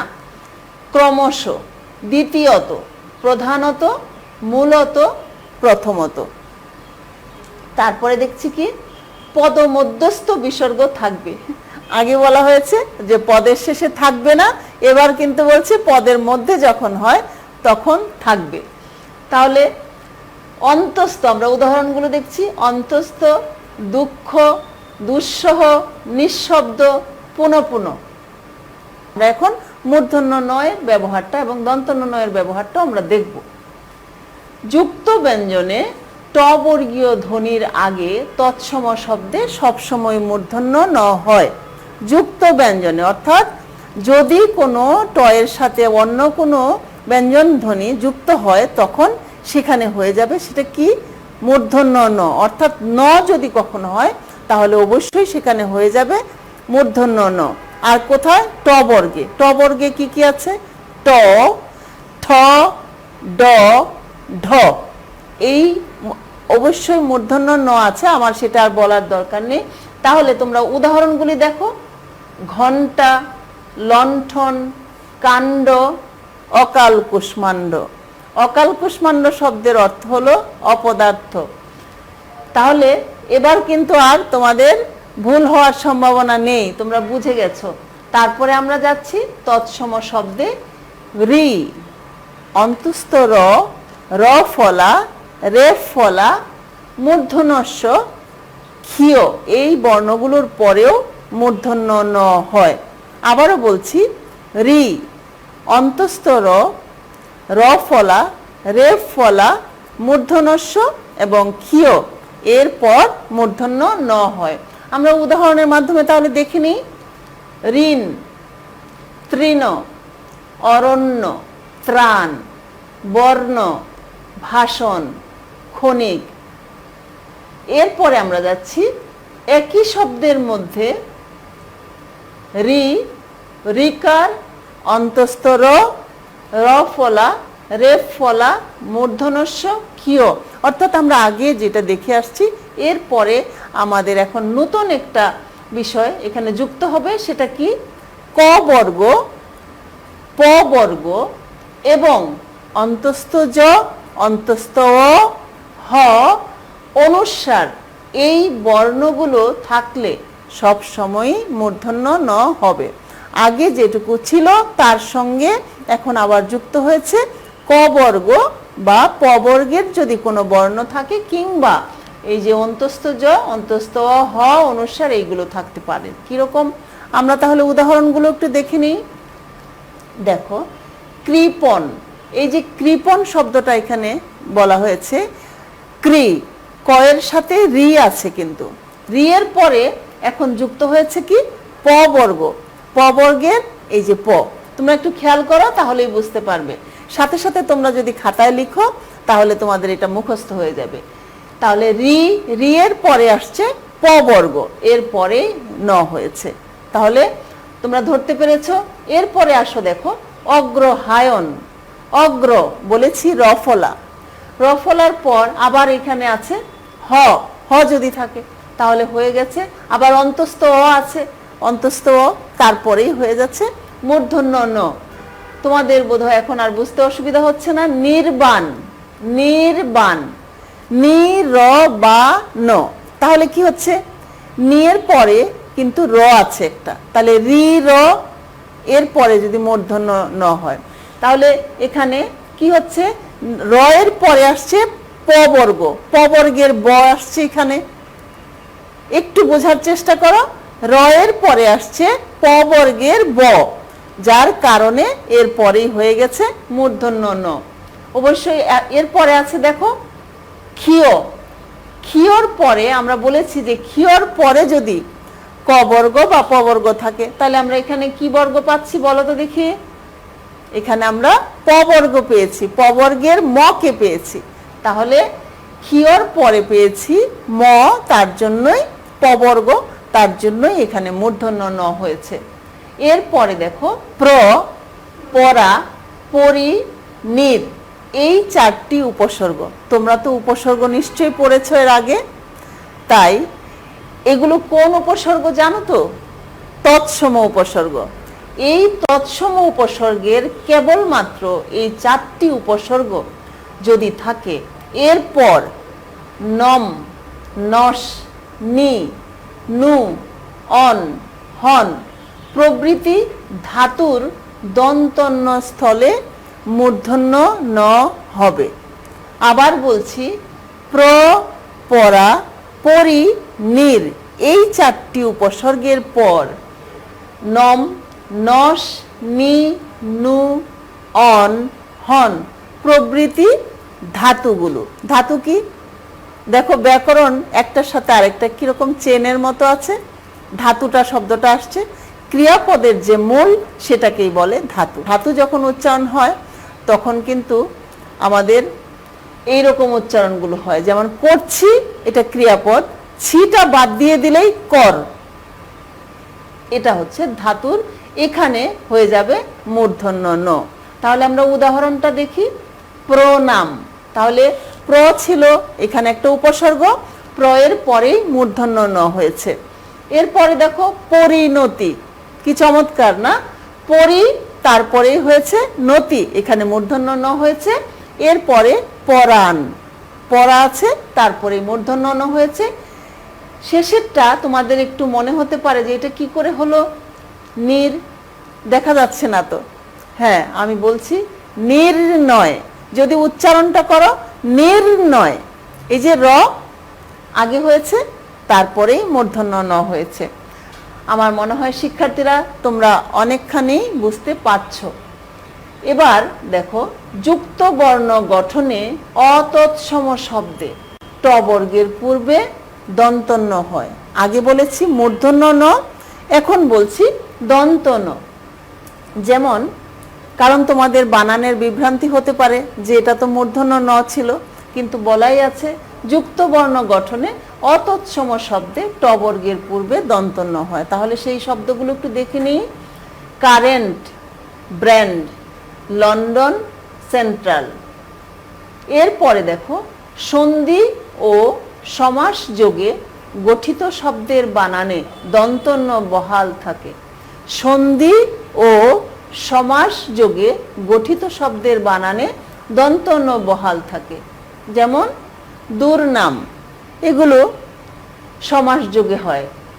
দুর্নীতি, দুর্নিবার। এরপরে আসো, তদ্ভব দেশি বিদেশি শব্দে সবসময় দন্তন্য হয়, এখানে কিন্তু মূর্ধন্য ন হবে না। যেমন আয়রন, কোরআন, চিরুনি, শিহরণ, ঝর্ণা। আরও মনে রাখতে পারো যত বিদেশি শব্দ আছে সেগুলোতে কিন্তু মূর্ধন্য ন হবে না, দন্তন্য হবে। আচ্ছা, রি, অন্তস্থ র, রেফ ফলা, এরপর মূর্ধন্য স হয়। এবার আসছে স এর ব্যবহার, মূর্ধন্য স এর ব্যবহার। এখানে দেখো আবার সেই মূর্ধন্য ন এর মতো রি, অন্তস্থ র, রেফ ফলা, এরপরে মূর্ধন্য স হয়। যেমন ঋষি, কৃষক, তৃষ্ণা, বর্ষা, শীর্ষ। আরো আছে দেখো, অ আ ছাড়া অন্য কোন স্বরবর্ণ এবং ক ও র এর র বর্ণের পরবর্তী দন্তস্ব মূর্ধন্যস্ব হবে। আমি যদি ওই শব্দটা বাদও দেই তাহলে সহজ হয়। যেমন ক ও র বর্ণের পরবর্তী দন্তস্ব, ওখানে বলার দরকার নেই, তুমি জেনে রাখো যে অ আ ছাড়া অন্য কোন স্বরবর্ণ এবং ক ও র এর র বর্ণের পরে মূর্ধন্য স হয়। তাহলে উদাহরণগুলো আমরা একটু দেখে নেই। বলেছে যে অ এবং আ ছাড়া, তাহলে এসো না, এই যে এসো না, এখানে কিন্তু অ এবং আ নেই, কি হয়েছে, এ ধ্বনি হয়েছে, তাই এর পরে মূর্ধন্য ন হয়েছে। তারপরে আছে কোষ, বিষম, সুষমা, ভবিষ্যৎ, তোমরা প্রত্যেকটাই দেখতে পাচ্ছ। এবার ইকারান্ত ও উকারান্ত উপসর্গের পর মূর্ধন্য স হয়। ইকারান্ত এবং উকারান্ত উপসর্গের পর, উপসর্গ তো তোমরা জানো 3 প্রকার, তৎসম, দেশি, বিদেশি। তাহলে এখানে কিন্তু বলেছে উকারান্ত উপসর্গ এবং ইকারান্ত, তার মধ্যে কিন্তু খুঁজে বের করতে হবে তোমাদের কোনগুলি ইকারান্ত। প্র, পরা, অপসম, নি, নি পাওয়া গেছে, অভি, অতি, এরকম কয়েকটি আছে উপসর্গ, এগুলোর পর সবসময় কি হয়, মূর্ধন্য স হয়। তাহলে আমরা উদাহরণগুলোতে একটু যাই। অনুষঙ্গ, অভিষেক, অভিষেক, প্রতিষেধক, সুষুপ্ত, অনুষ্ঠান। এখন আমি যদি বলি সরিষা, যদি বলি মানুষ, এখানে কি করে হলো, তোমরা ভাবতে পারো সরিষা নিশ্চয়ই এটা ইকারান্ত উপসর্গ, আর মানুষ এখানে উকারান্ত উপসর্গ, এ দুটোই কিন্তু ভুল হবে না। এগুলো স্বভাবতই মূর্ধন্যস্ব হয়েছে। কেন? কারণ সরি কোনো উপসর্গ না, মানো এটাও কোনো উপসর্গ নয়। তাহলে দেখো, এই জন্য এই তোমাদের বানান রীতি পড়তে গিয়ে তোমাদের কত কিছু জানতে হবে। এখন কিন্তু সেই আবার পিছনের উপসর্গকেও তোমাদের জানা থাকতে হবে, না হলে কিন্তু ভুল হয়ে যাবে। এরপরে যাচ্ছি যুক্ত বর্ণ গঠনে তৎসম শব্দে ট বর্গের পূর্বে মূর্ধন্য স হয়।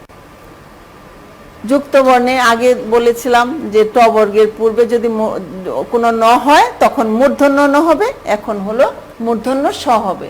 যেমন অষ্টম, উপদেষ্টা, কষ্ট, চেষ্টা, ভূমিষ্ঠ, এইরকম।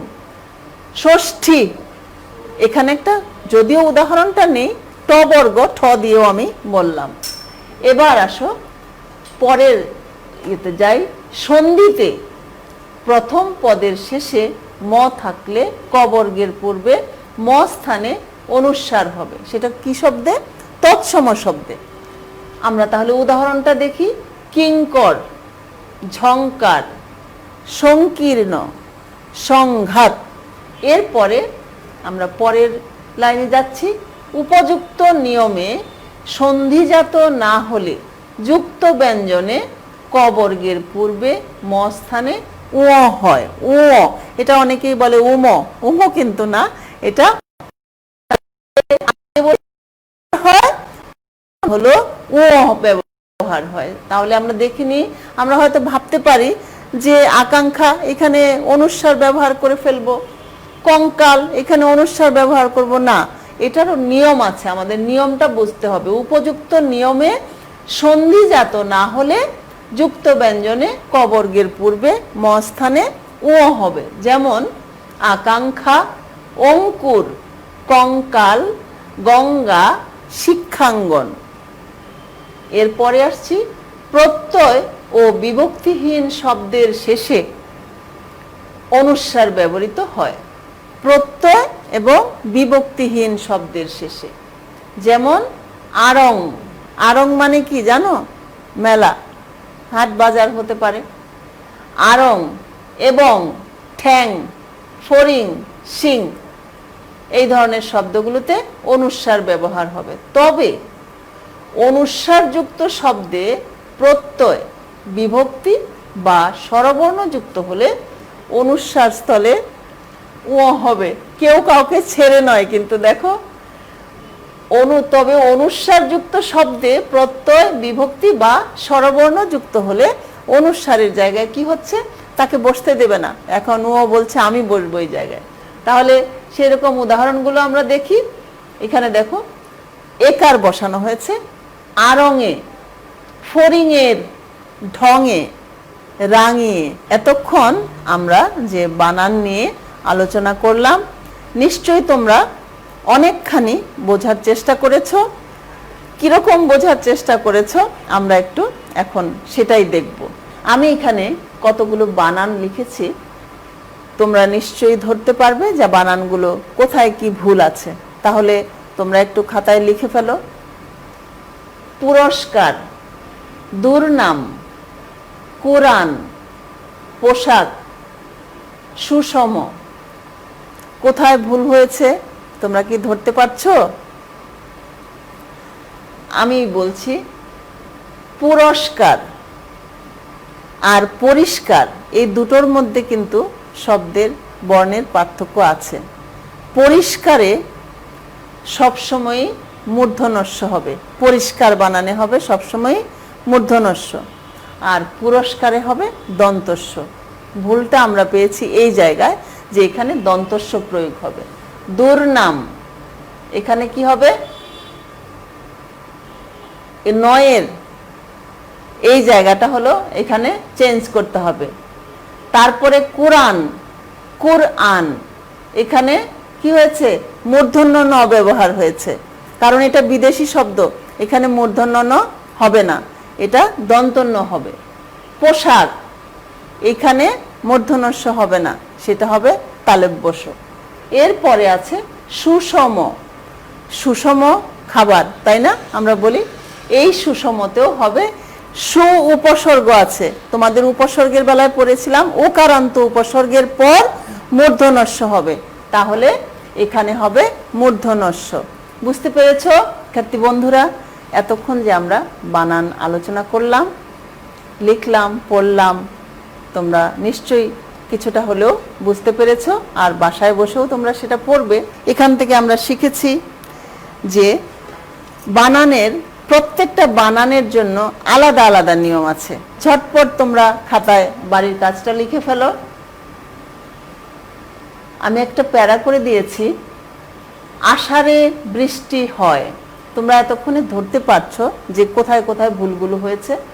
অতি বৃষ্টির পানি পরিণামে বয়ে আনে বন্যা, লোকের কষ্ট বাড়ে, দেখা দেয় বিভিন্ন রোগের প্রাদুর্ভাব, চলাচল দুষ্কর হয়ে পড়ে। আসলে উচ্চারণ আমি করছি একই রকম, কিন্তু যখন আমরা লিখব তখন বানানে যে ভুলগুলো হয় সেটাই এখানে দেখানো হয়েছে। তোমাদেরকে আবারও ধন্যবাদ জানাচ্ছি। তোমরা ভালো থাকো, সুস্থ থাকো এবং ঘরে থাকো।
প্রিয় শিক্ষার্থী বন্ধুরা, কেমন আছো সবাই? নিশ্চয়ই ভালো আছো। করোনা ভাইরাস সংক্রমণ রোধে তোমাদের শিক্ষা প্রতিষ্ঠান বন্ধ আছে। তোমাদের পড়াশোনাকে এগিয়ে নিতে আমার ঘরে আমার স্কুল কার্যক্রমে সবাইকে স্বাগত জানাচ্ছি। আমি মোহাম্মদ রিয়াদ হোসেন চৌধুরী। তোমরা একটু লক্ষ্য করো, আমি বাংলায় গান গাই, আমি বাংলার গান গাই, এই লেখাটি একটি সাধারণ লেখা হিসাবে আছে।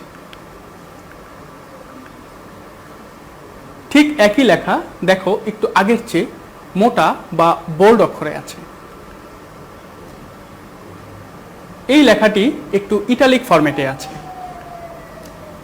আমি বাংলায় গান গাই, আমি বাংলার গান গাই, এই লেখাটি একটু কালার পরিবর্তন করা আছে, লাল কালারের দেয়া আছে এবং এই লেখাটিতে একটু ডিজাইন করা আছে। তাহলে এই লেখাগুলো দেখে তোমরা কি বুঝতে পারছো যে আমরা আজকে কি শিখব? তাহলে দেখি।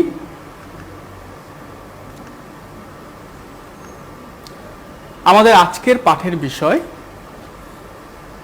লেখালেখির সাজসজ্জা, অর্থাৎ মাইক্রোসফট ওয়ার্ডে আমরা আমাদের লেখাকে কিভাবে সুন্দর করে উপস্থাপন করতে পারি সেই বিষয়ে আজকে আমরা আমাদের ক্লাসটি করব। শিখনফল।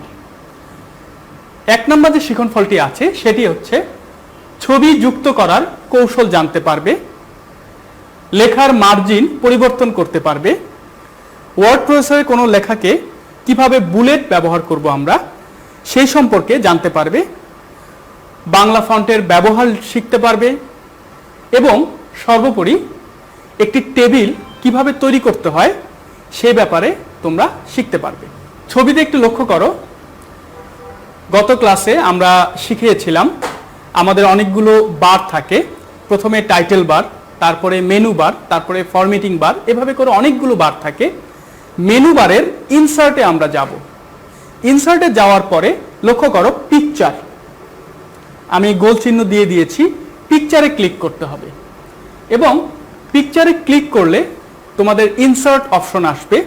এই ইনসার্টে গিয়ে তোমরা তোমাদের ডিরেক্টরি থেকে বা তোমাদের স্টোরেজ ডিভাইস থেকে অথবা তোমাদের ফাইল থেকে তোমাদের কাঙ্ক্ষিত ছবিটি সিলেক্ট করে তোমরা ওপেন করতে পারবে। আমরা একটু দেখি যে একটি ওয়ার্ড আর্ট কিভাবে আমরা যুক্ত করব।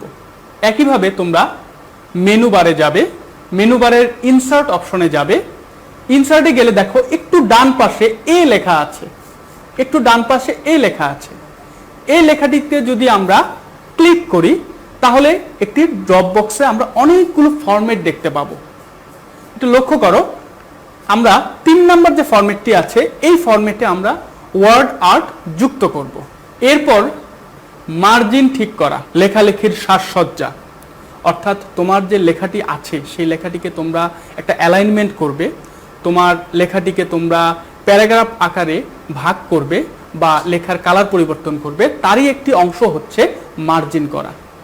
তোমার লেখাটি অবশ্যই মার্জিনে সুসজ্জিতভাবে থাকতে হবে। তাহলে মার্জিনটি আমরা কিভাবে করতে পারি?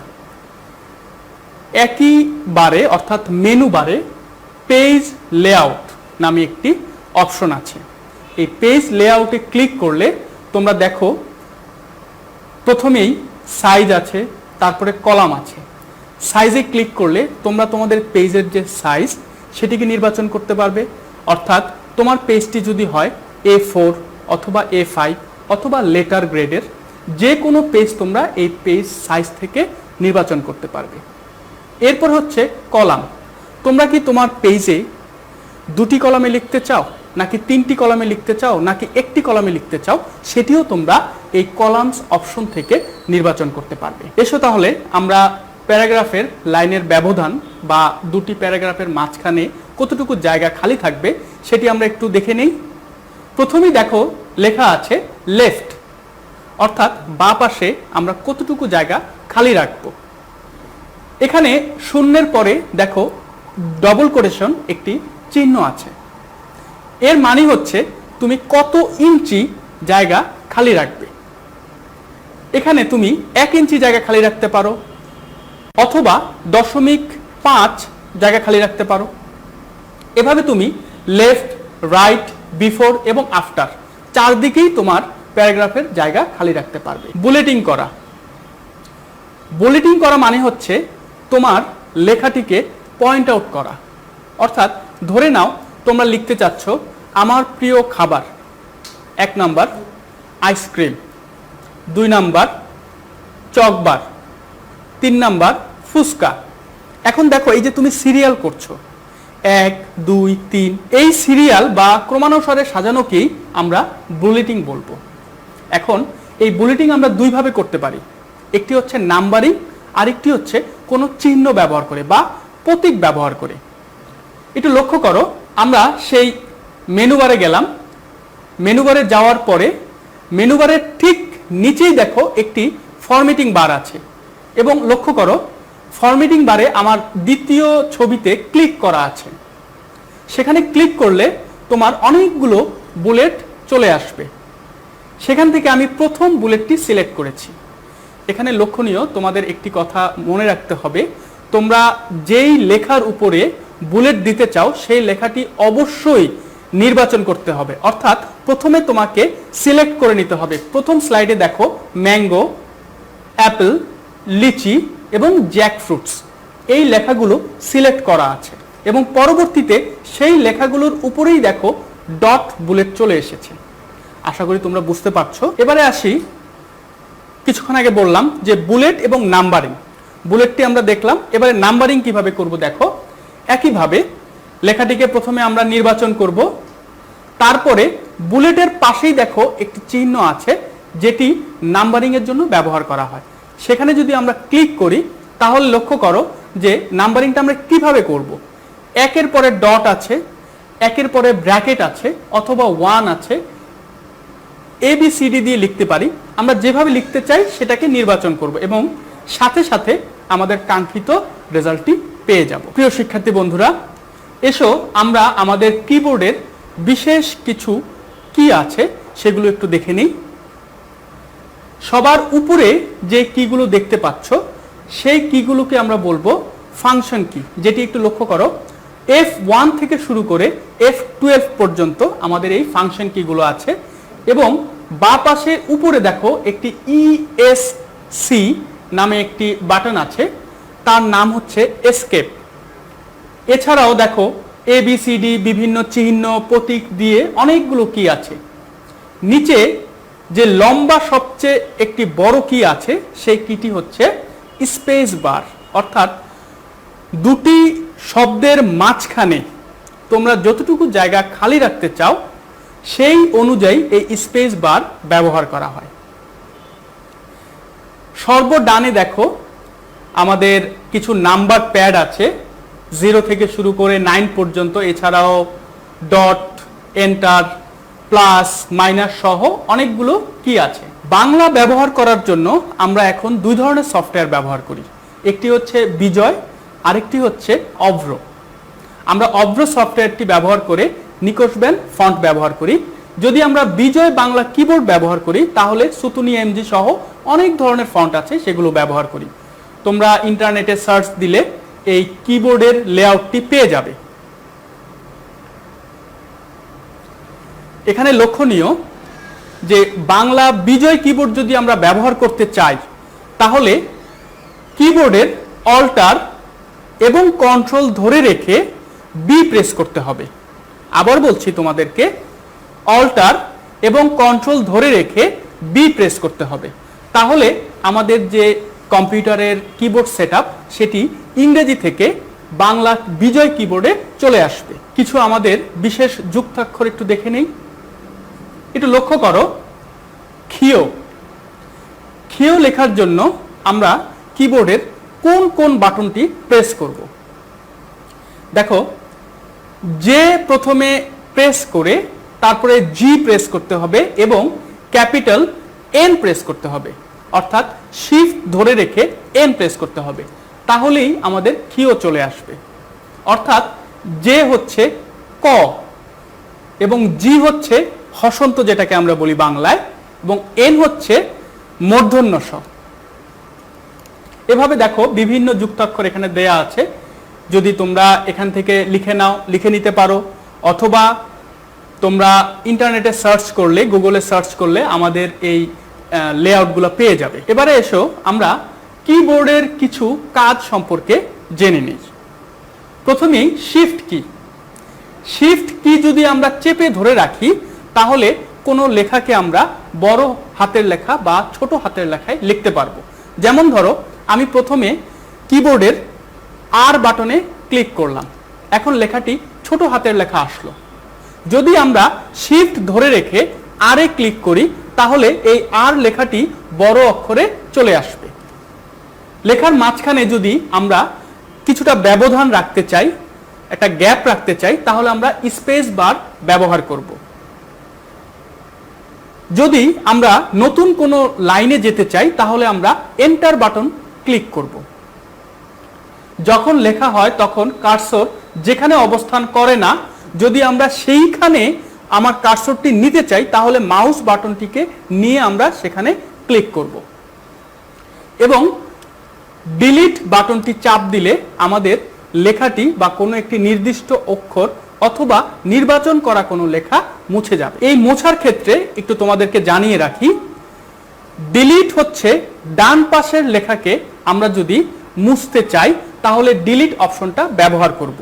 যদি কখনো বাম পাশের লেখাকে আমরা মুছতে চাই তাহলে আমরা ব্যাক স্পেস বাটনটি ক্লিক করব।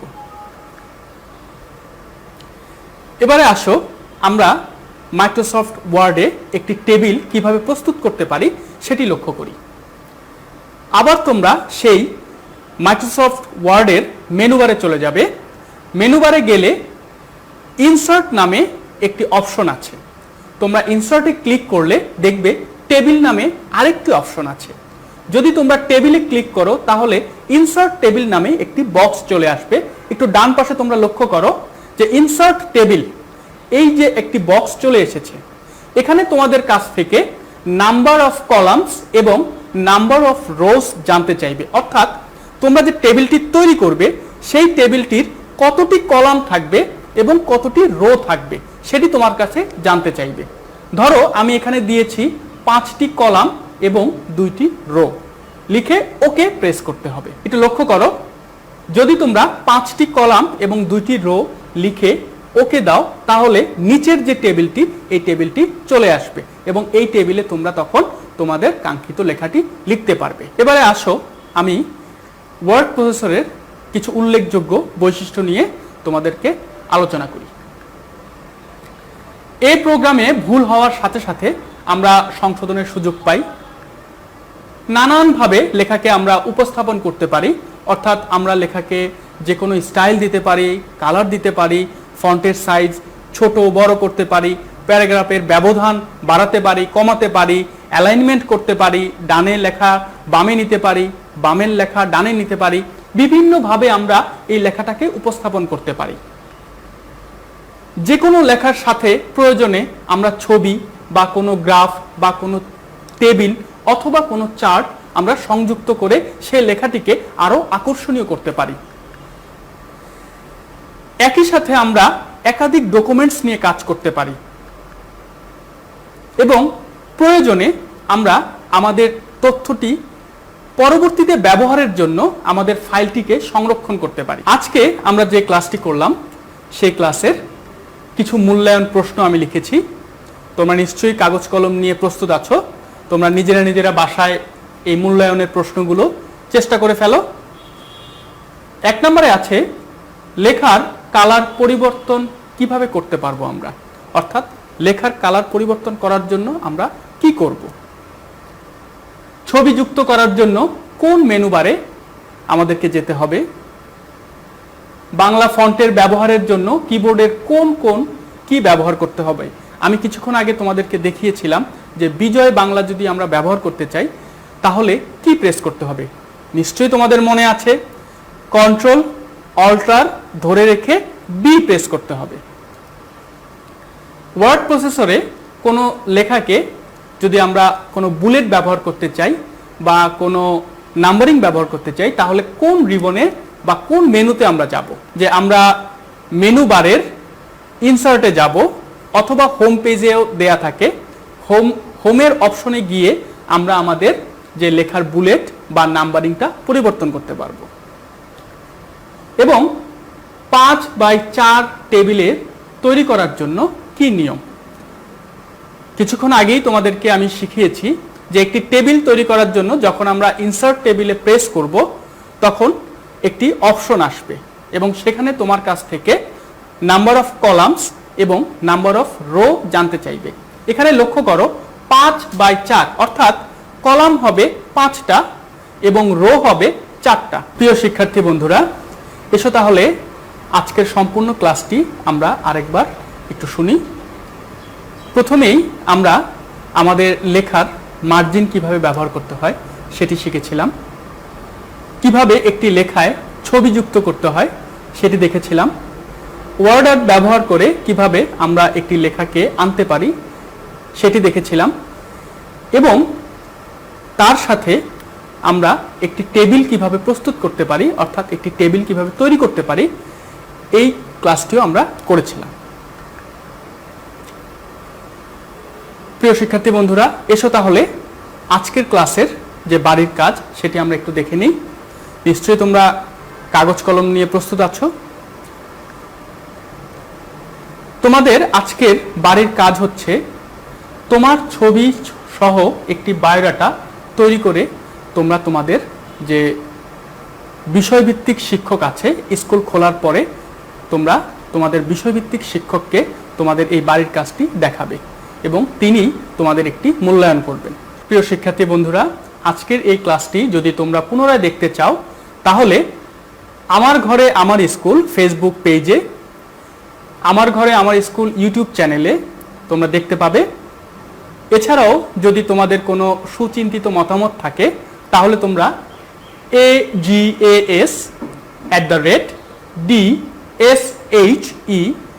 agas@dshe.gov.bd এই ঠিকানায় মেইল করতে পারো। সবাইকে পরবর্তী ক্লাসের আমন্ত্রণ জানিয়ে আজকের মতো এখানেই বিদায় নিচ্ছি। তোমরা সবাই বাসায় থাকো, সুস্থ থাকো এবং আমাদের ক্লাসগুলো করো। সেই পর্যন্ত বিদায় নিচ্ছি। আল্লাহ হাফেজ।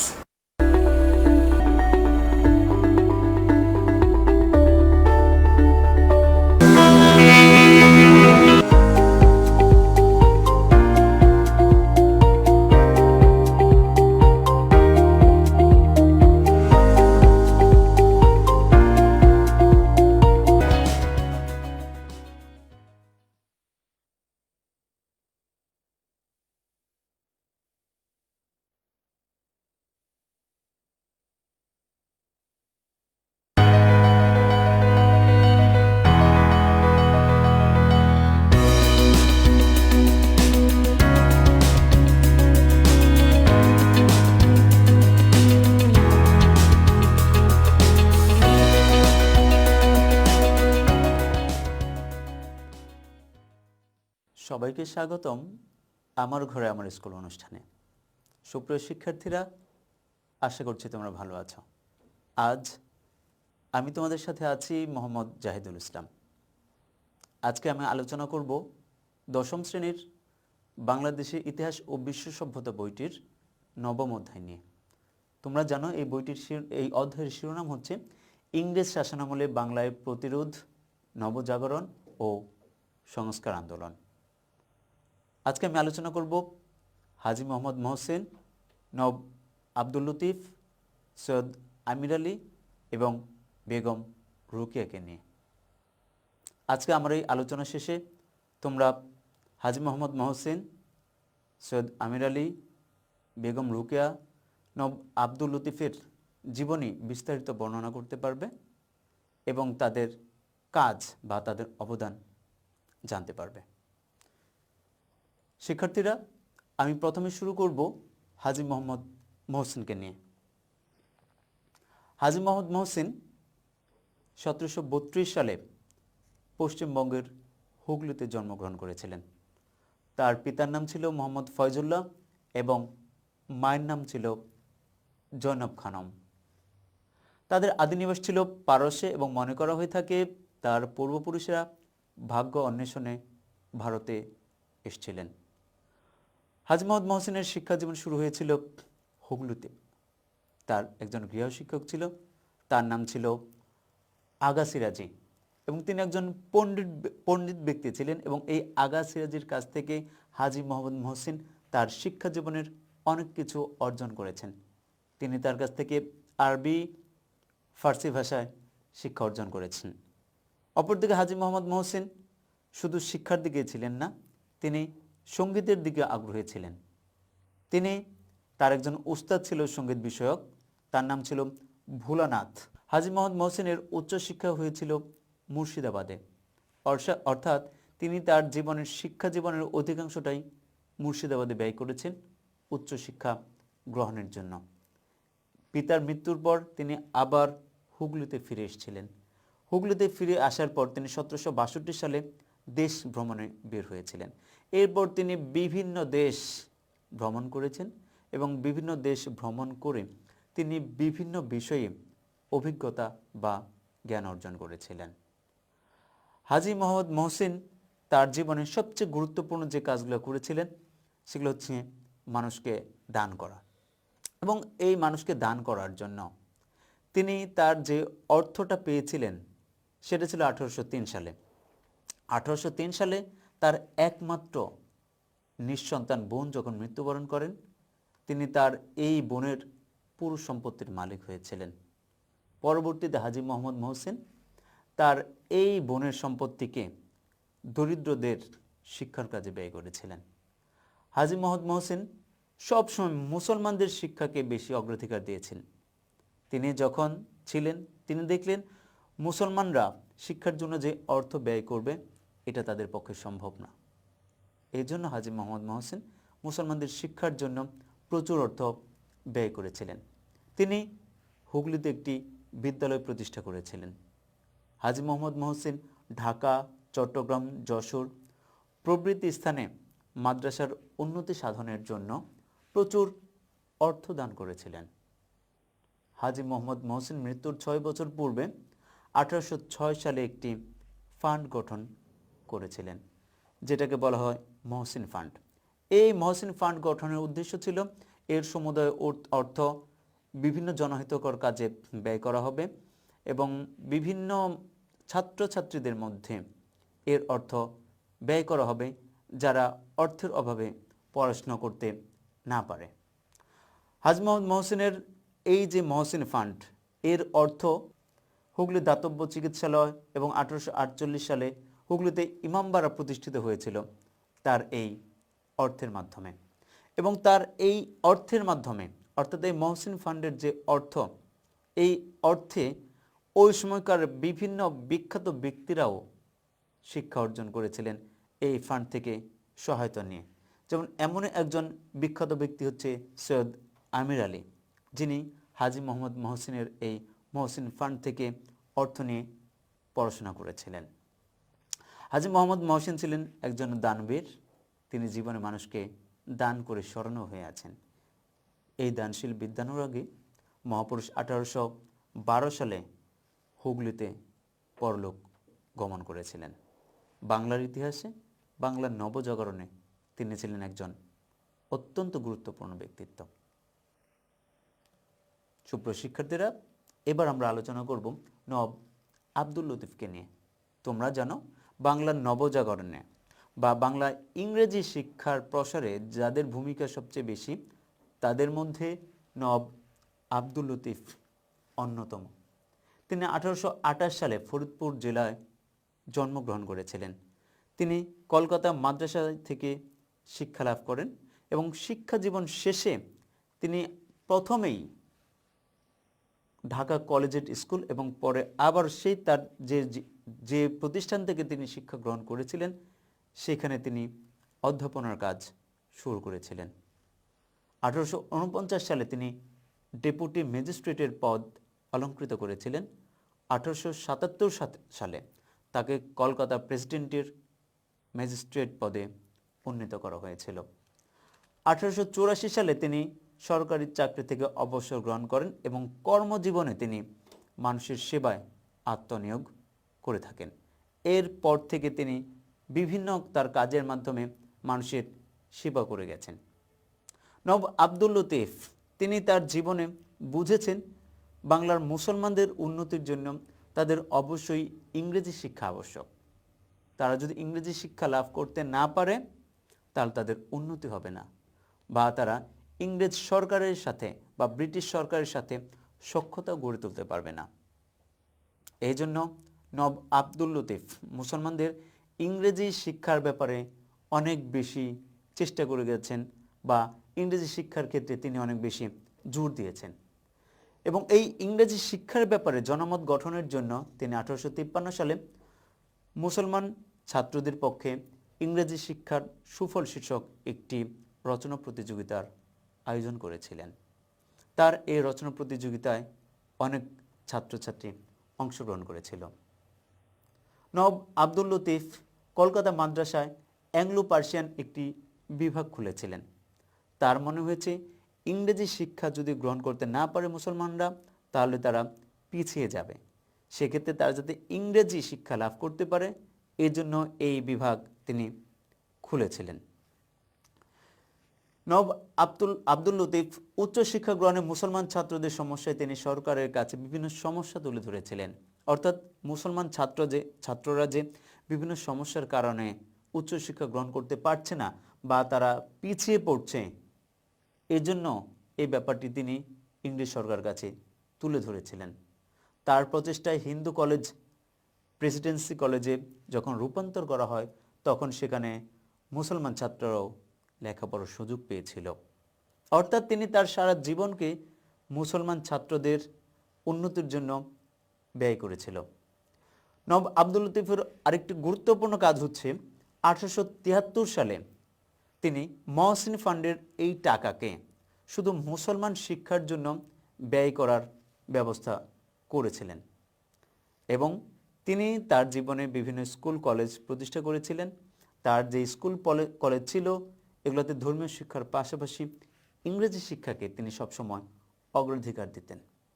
নবাব আব্দুল লতিফের জীবনে সবচেয়ে গুরুত্বপূর্ণ যে কাজটি সেটি হচ্ছে 1863 সালে তিনি মোহামেডান লিটারেরি সোসাইটি বা মুসলিম সাহিত্য সমাজ প্রতিষ্ঠা করেছিলেন। নবাব আব্দুল লতিফ সারা জীবন যে কাজ করে গিয়েছিলেন তার কাজের মূলত তিনটি উদ্দেশ্য ছিল। এক নম্বর হচ্ছে মুসলমান সম্প্রদায়ের প্রতি ইংরেজ সরকারের বিদ্বেষকে দূর করা, অর্থাৎ ইংরেজরা সবসময় মুসলমানদেরকে একটু ঘৃণা করত, তাদেরকে পছন্দ করতো না। এই ঘৃণা ভাব বা বিদ্বেষকে তিনি দূর করার চেষ্টা করেছেন। দুই নম্বর হচ্ছে মুসলমান সমাজের উন্নতি এবং অগ্রগতির জন্য তিনি চেষ্টা করে গেছেন। অপরদিকে থার্ড তার যে কাজ ছিল সেটা হচ্ছে হিন্দু এবং মুসলমানদের মধ্যে তিনি একটি বন্ধুত্বপূর্ণ সম্পর্ক প্রতিষ্ঠা করার চেষ্টা করে গেছেন। নবাব আব্দুল লতিফ তার এই সমস্ত কাজের মাধ্যমে বাঙালি সমাজে আমাদের কাছে চির স্মরণীয় হয়ে আছেন। সুপ্রিয় শিক্ষার্থীরা, এবার আমরা যে টপিক নিয়ে আলোচনা করব সেটা হচ্ছে সৈয়দ আমির আলী। শিক্ষার্থীরা, তোমরা জানো বাংলার নবজাগরণে যারা অগ্রণী ভূমিকা পালন করেছিলেন বা বাংলার মুসলমানদের উন্নতির জন্য যারা কাজ করেছেন তার মধ্যে সৈয়দ আমির আলী অন্যতম ছিলেন। সৈয়দ আমির আলী 1849 সালে হুগলির এক সম্ভ্রান্ত মুসলিম পরিবারে জন্মগ্রহণ করেছিলেন। তিনি কলকাতা বিশ্ববিদ্যালয় থেকে MA এবং BL ডিগ্রি লাভ করেছিলেন। 1873 সালে তিনি লন্ডনের লিঙ্কন থেকে ব্যারিস্টারি পাশ করেছিলেন। কর্মজীবন তিনি বিভিন্ন দায়িত্বপূর্ণ পদে অধিষ্ঠিত ছিলেন। তিনি 1890 সালে কলকাতা হাইকোর্টের বিচারপতি নিযুক্ত হন এবং 1909 সালে তিনি লন্ডনে প্রিভি কাউন্সিলের সদস্য নির্বাচিত হয়েছিলেন। সৈয়দ আমির আলী তার জীবনকে ব্যয় করেছেন মুসলমানদের উন্নতির জন্য এবং তিনিও নবাব আব্দুল লতিফের মতো একই কথা বলেছেন। তার কথা হচ্ছে বাংলার মুসলমানদের উন্নতির জন্য তাদেরকে অবশ্যই পাশ্চাত্য শিক্ষা বা ইংরেজি শিক্ষা গ্রহণ করতে হবে। বাংলার মুসলমানরা যদি ইংরেজি শিক্ষা গ্রহণ না করে তাহলে তাদের উন্নতি হবে না। অপরদিকে তিনি বিশ্বাস করতেন বাংলার মুসলমানদের উন্নতির জন্য এদের দাবি দাওয়া ইংরেজ সরকার কাছে তোলার জন্য একটি সংগঠন দরকার। এই জন্য তিনি 1877 সালে সেন্ট্রাল মোহামেডান অ্যাসোসিয়েশন নামক একটি সমিতি গঠন করেছিলেন। এই সমিতির মাধ্যমে মুসলমানরা তাদের দাবি দাওয়া ইংরেজ সরকারের কাছে উত্থাপন করতে পারত। তিনি পত্রপত্রিকায় শিক্ষা এবং বিভিন্ন ক্ষেত্রে মুসলমানদের পিছিয়ে পড়ার বিষয়টি লেখালেখি করে তুলে ধরার চেষ্টা করেছিলেন। 1885 সালে সরকার মুসলমানদের শিক্ষার অগ্রগতির জন্য যে কতগুলো ব্যবস্থা করেন এবং এই কারণেই 1884 সালে কলকাতার মাদ্রাসাকে তিনি কলেজ পর্যায়ে উন্নীত করেছিলেন এবং করাচিতে তিনি একটি কলেজ প্রতিষ্ঠায় উৎসাহিত করেছিলেন সরকারকে। সৈয়দ আমির আলী তার জীবনে এই যে কাজগুলো করেছেন সব কিছুই মুসলমানদের উন্নতির জন্য এবং এক্ষেত্রে তিনি দুটি গুরুত্বপূর্ণ গ্রন্থও লিখেছেন মুসলমানদের উন্নতির জন্য। তার মধ্যে একটি হচ্ছে দ্য স্পিরিট অফ ইসলাম, অপরটি হচ্ছে a short history of the সারাসান্স।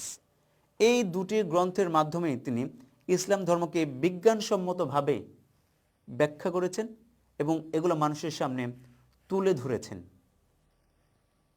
Syed আমির আলী তার সারা জীবনকে ইসলামের জন্য, মুসলমানদের উন্নতির জন্য কাটিয়েছিলেন। 1912 সালে তিনি মুসলিম লীগের সভাপতি নির্বাচিত হয়েছিলেন এবং 1906 সালে যে মুসলিম লীগ প্রতিষ্ঠিত হয়েছিল সেই মুসলিম লীগ প্রতিষ্ঠাকে তিনি স্বাগত জানিয়েছিলেন। মুসলমান শিক্ষার পাশাপাশি নারী শিক্ষার ব্যাপারেও সৈয়দ আমির আলী অগ্রণী ভূমিকা পালন করেছেন। শিক্ষার্থীরা, এবার আমাদের আলোচনার বিষয় হচ্ছে বেগম রোকেয়া। তোমরা জানো নারী শিক্ষার ক্ষেত্রে যে নারী সবচেয়ে বেশি ভূমিকা পালন করে গেছেন তার নাম হচ্ছে বেগম রোকেয়া। তিনি সবসময় পিছিয়ে পড়া বা বঞ্চিত নারীদের অগ্রগতির জন্য কাজ করে গেছেন। বেগম রোকেয়া তিনি বন্দি দশা থেকে মানুষের উন্নতির জন্য কাজ করেছিলেন। 1880 সালে রংপুর জেলার মিঠাপুকুর উপজেলার পায়রাবন্দ গ্রামে তিনি জন্মগ্রহণ করেছিলেন। তার পিতার নাম ছিল মোহাম্মদ আবু আলী সাবের। বেগম রোকেয়া মায়ের নাম ছিল মুসাম্মদ বাহাতুন্নেসা সাবেরা চৌধুরানী এবং তিনি যে অঞ্চলে ওই সময় বড় হন, শিক্ষা লাভ করেন, ওই অঞ্চলে তার এই সাবের পরিবারটা অত্যন্ত গুরুত্বপূর্ণ এবং অত্যন্ত মর্যাদা সম্পন্ন পরিবার ছিল। বেগম রোকেয়া তার শিক্ষা জীবন শুরু করেন তার ভাইয়ের কাছ থেকে। তার ভাই ইব্রাহিম সাবেরের কাছ থেকে তিনি পড়াশোনা করতেন এবং তার বোন এক্ষেত্রে তাকে সাহায্য করত। বেগম রোকেয়া দিনে পড়াশোনা করতে পারতেন না, এই জন্য তিনি রাত্রির বেলায় লুকিয়ে লুকিয়ে তার ভাইয়ের কাছ থেকে পড়াশোনা শিখতেন। বেগম রোকেয়ার পড়াশোনার ব্যাপারে অনেক বেশি আগ্রহ ছিল এবং এজন্য তিনি তার নিজের ইচ্ছায় উর্দু, আরবি, ফার্সি, বাংলা, ইংরেজি ইত্যাদি ক্ষেত্রে জ্ঞান লাভ করেছিলেন। বেগম রোকেয়া তার জীবনে যত কাজ করেছেন সব কিছু নারী শিক্ষার উন্নতির জন্য। বেগম রোকেয়া এই নারী শিক্ষার উন্নতির জন্য কিছু বইও লিখেছিলেন। তার কিছু বইয়ের মধ্যে রয়েছে অবরোধবাসিনী, পদ্মরাগ, মতিচুর, সুলতানার স্বপ্ন ইত্যাদি। এই বইগুলোর মধ্যে তিনি নারীদেরকে কিভাবে সামনের দিকে এগিয়ে নিয়ে যাওয়া যায় বা নারীরা কিভাবে বঞ্চিত হচ্ছে ইত্যাদি ব্যাপার তুলে ধরেছেন। বিবাহিত জীবনেও বেগম রোকেয়া তার স্বামীর কাছ থেকে অনেক সহযোগিতা পেয়েছেন। তিনি তারপরেও জ্ঞান চর্চা করে গেছেন। বেগম রোকেয়া পরবর্তীতে নারী শিক্ষার উন্নতির জন্য কাজ করে গেছেন। তিনি তার স্বামীর নামে ভাগলপুরে একটি প্রাথমিক বালিকা বিদ্যালয় স্থাপন করেছিলেন। 1911 সালে তিনি কলকাতায় Sakhawat Memorial Urdu primary school স্থাপন করেছিলেন। 1931 সালে এই স্কুলটি উচ্চ ইংরেজি গার্লস স্কুলে উন্নীত হয়েছিল। বেগম রোকেয়া মৃত্যু পর্যন্ত, অর্থাৎ যতদিন জীবিত ছিলেন ততদিন এই স্কুলের প্রধান শিক্ষিকা এবং সুপারিনটেন্ডেন্টের দায়িত্ব পালন করে গেছেন। নারী অধিকার প্রতিষ্ঠার জন্য 1916 সালে তিনি কলকাতায় আঞ্জুমান খাওয়াতেনে ইসলাম বা মুসলিম মহিলা সমিতি প্রতিষ্ঠা করে গেছেন।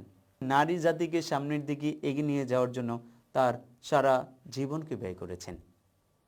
সুপ্রিয় শিক্ষার্থীরা, আমরা যারা আছি, আমরাও যদি এইভাবে নারী শিক্ষাকে সামনের দিকে এগিয়ে নিয়ে যাওয়ার চেষ্টা করি তাহলে আমাদের সমাজ অনেক সামনের দিকে এগিয়ে যাবে। আর আমরা যারা নারী আছি, আমাদের উচিত বেগম রোকেয়ার কাছ থেকে এই শিক্ষা লাভ করা, কিভাবে অনেক প্রতিকূলতার মধ্যেও শিক্ষা গ্রহণ করে নিজের জীবনে নিজেকে প্রতিষ্ঠিত হতে হয় এবং সামনের দিকে এগিয়ে নিতে হয়। সুপ্রিয় শিক্ষার্থীরা, আজকে আমার আলোচনা এতটুকুই। আশা করছি তোমরা অত্যন্ত মনোযোগ দিয়ে আজকে আমার আলোচনাটা শুনেছ। আমি আজকে তোমাদেরকে কিছু বাড়ির কাজ দিতে চাই। তোমরা সবাই খাতা কলম নিয়ে রেডি হও। শিক্ষার্থীরা, আজকে তোমাদের যেগুলো বাড়ির কাজ থাকবে তা হচ্ছে হাজী মোহাম্মদ মহসিনের দানের ব্যাপারে লেখো। নবাব আব্দুল লতিফের কর্মের উদ্দেশ্য 3টি সংক্ষেপে বর্ণনা করো। সৈয়দ আমির আলী মুসলমানদের অগ্রগতির জন্য কী কাজ করেছেন তা ব্যাখ্যা করো। নারীদের অগ্রগতির জন্য বেগম রোকেয়ার অবদান বর্ণনা করো। তোমরা এই বাড়ির কাজগুলো করে তোমাদের স্কুল খোলার পর সংশ্লিষ্ট শিক্ষকের কাছে জমা দিবে। আর অবশ্যই তোমরা কাজগুলো খুব ভালো করে করবে, তোমরা জানো এই কাজের মধ্যে নম্বর রয়েছে। সুপ্রিয় শিক্ষার্থীরা, আমার এই ক্লাসটা তোমরা যদি আবার দেখতে চাও তাহলে তোমরা আমার ঘরে আমার স্কুল এর ফেসবুক পেজে অথবা ইউটিউব চ্যানেলে চোখ রাখতে পারো। এছাড়া তোমরা কিশোর বাতায়নেও চোখ রাখতে পারো। আর তোমাদের এই অনুষ্ঠান সম্পর্কে যদি কোনো মতামত থাকে তাহলে তোমরা জানাতে পারো, তোমরা আমাদেরকে মেইল করতে পারো। তো সুপ্রিয় শিক্ষার্থীরা, এতক্ষণ আমার সাথে থাকার জন্য তোমাদেরকে ধন্যবাদ। তোমরা সবাই ভালো থাকো, সুস্থ থাকো, সুন্দর থাকো। আল্লাহ হাফেজ।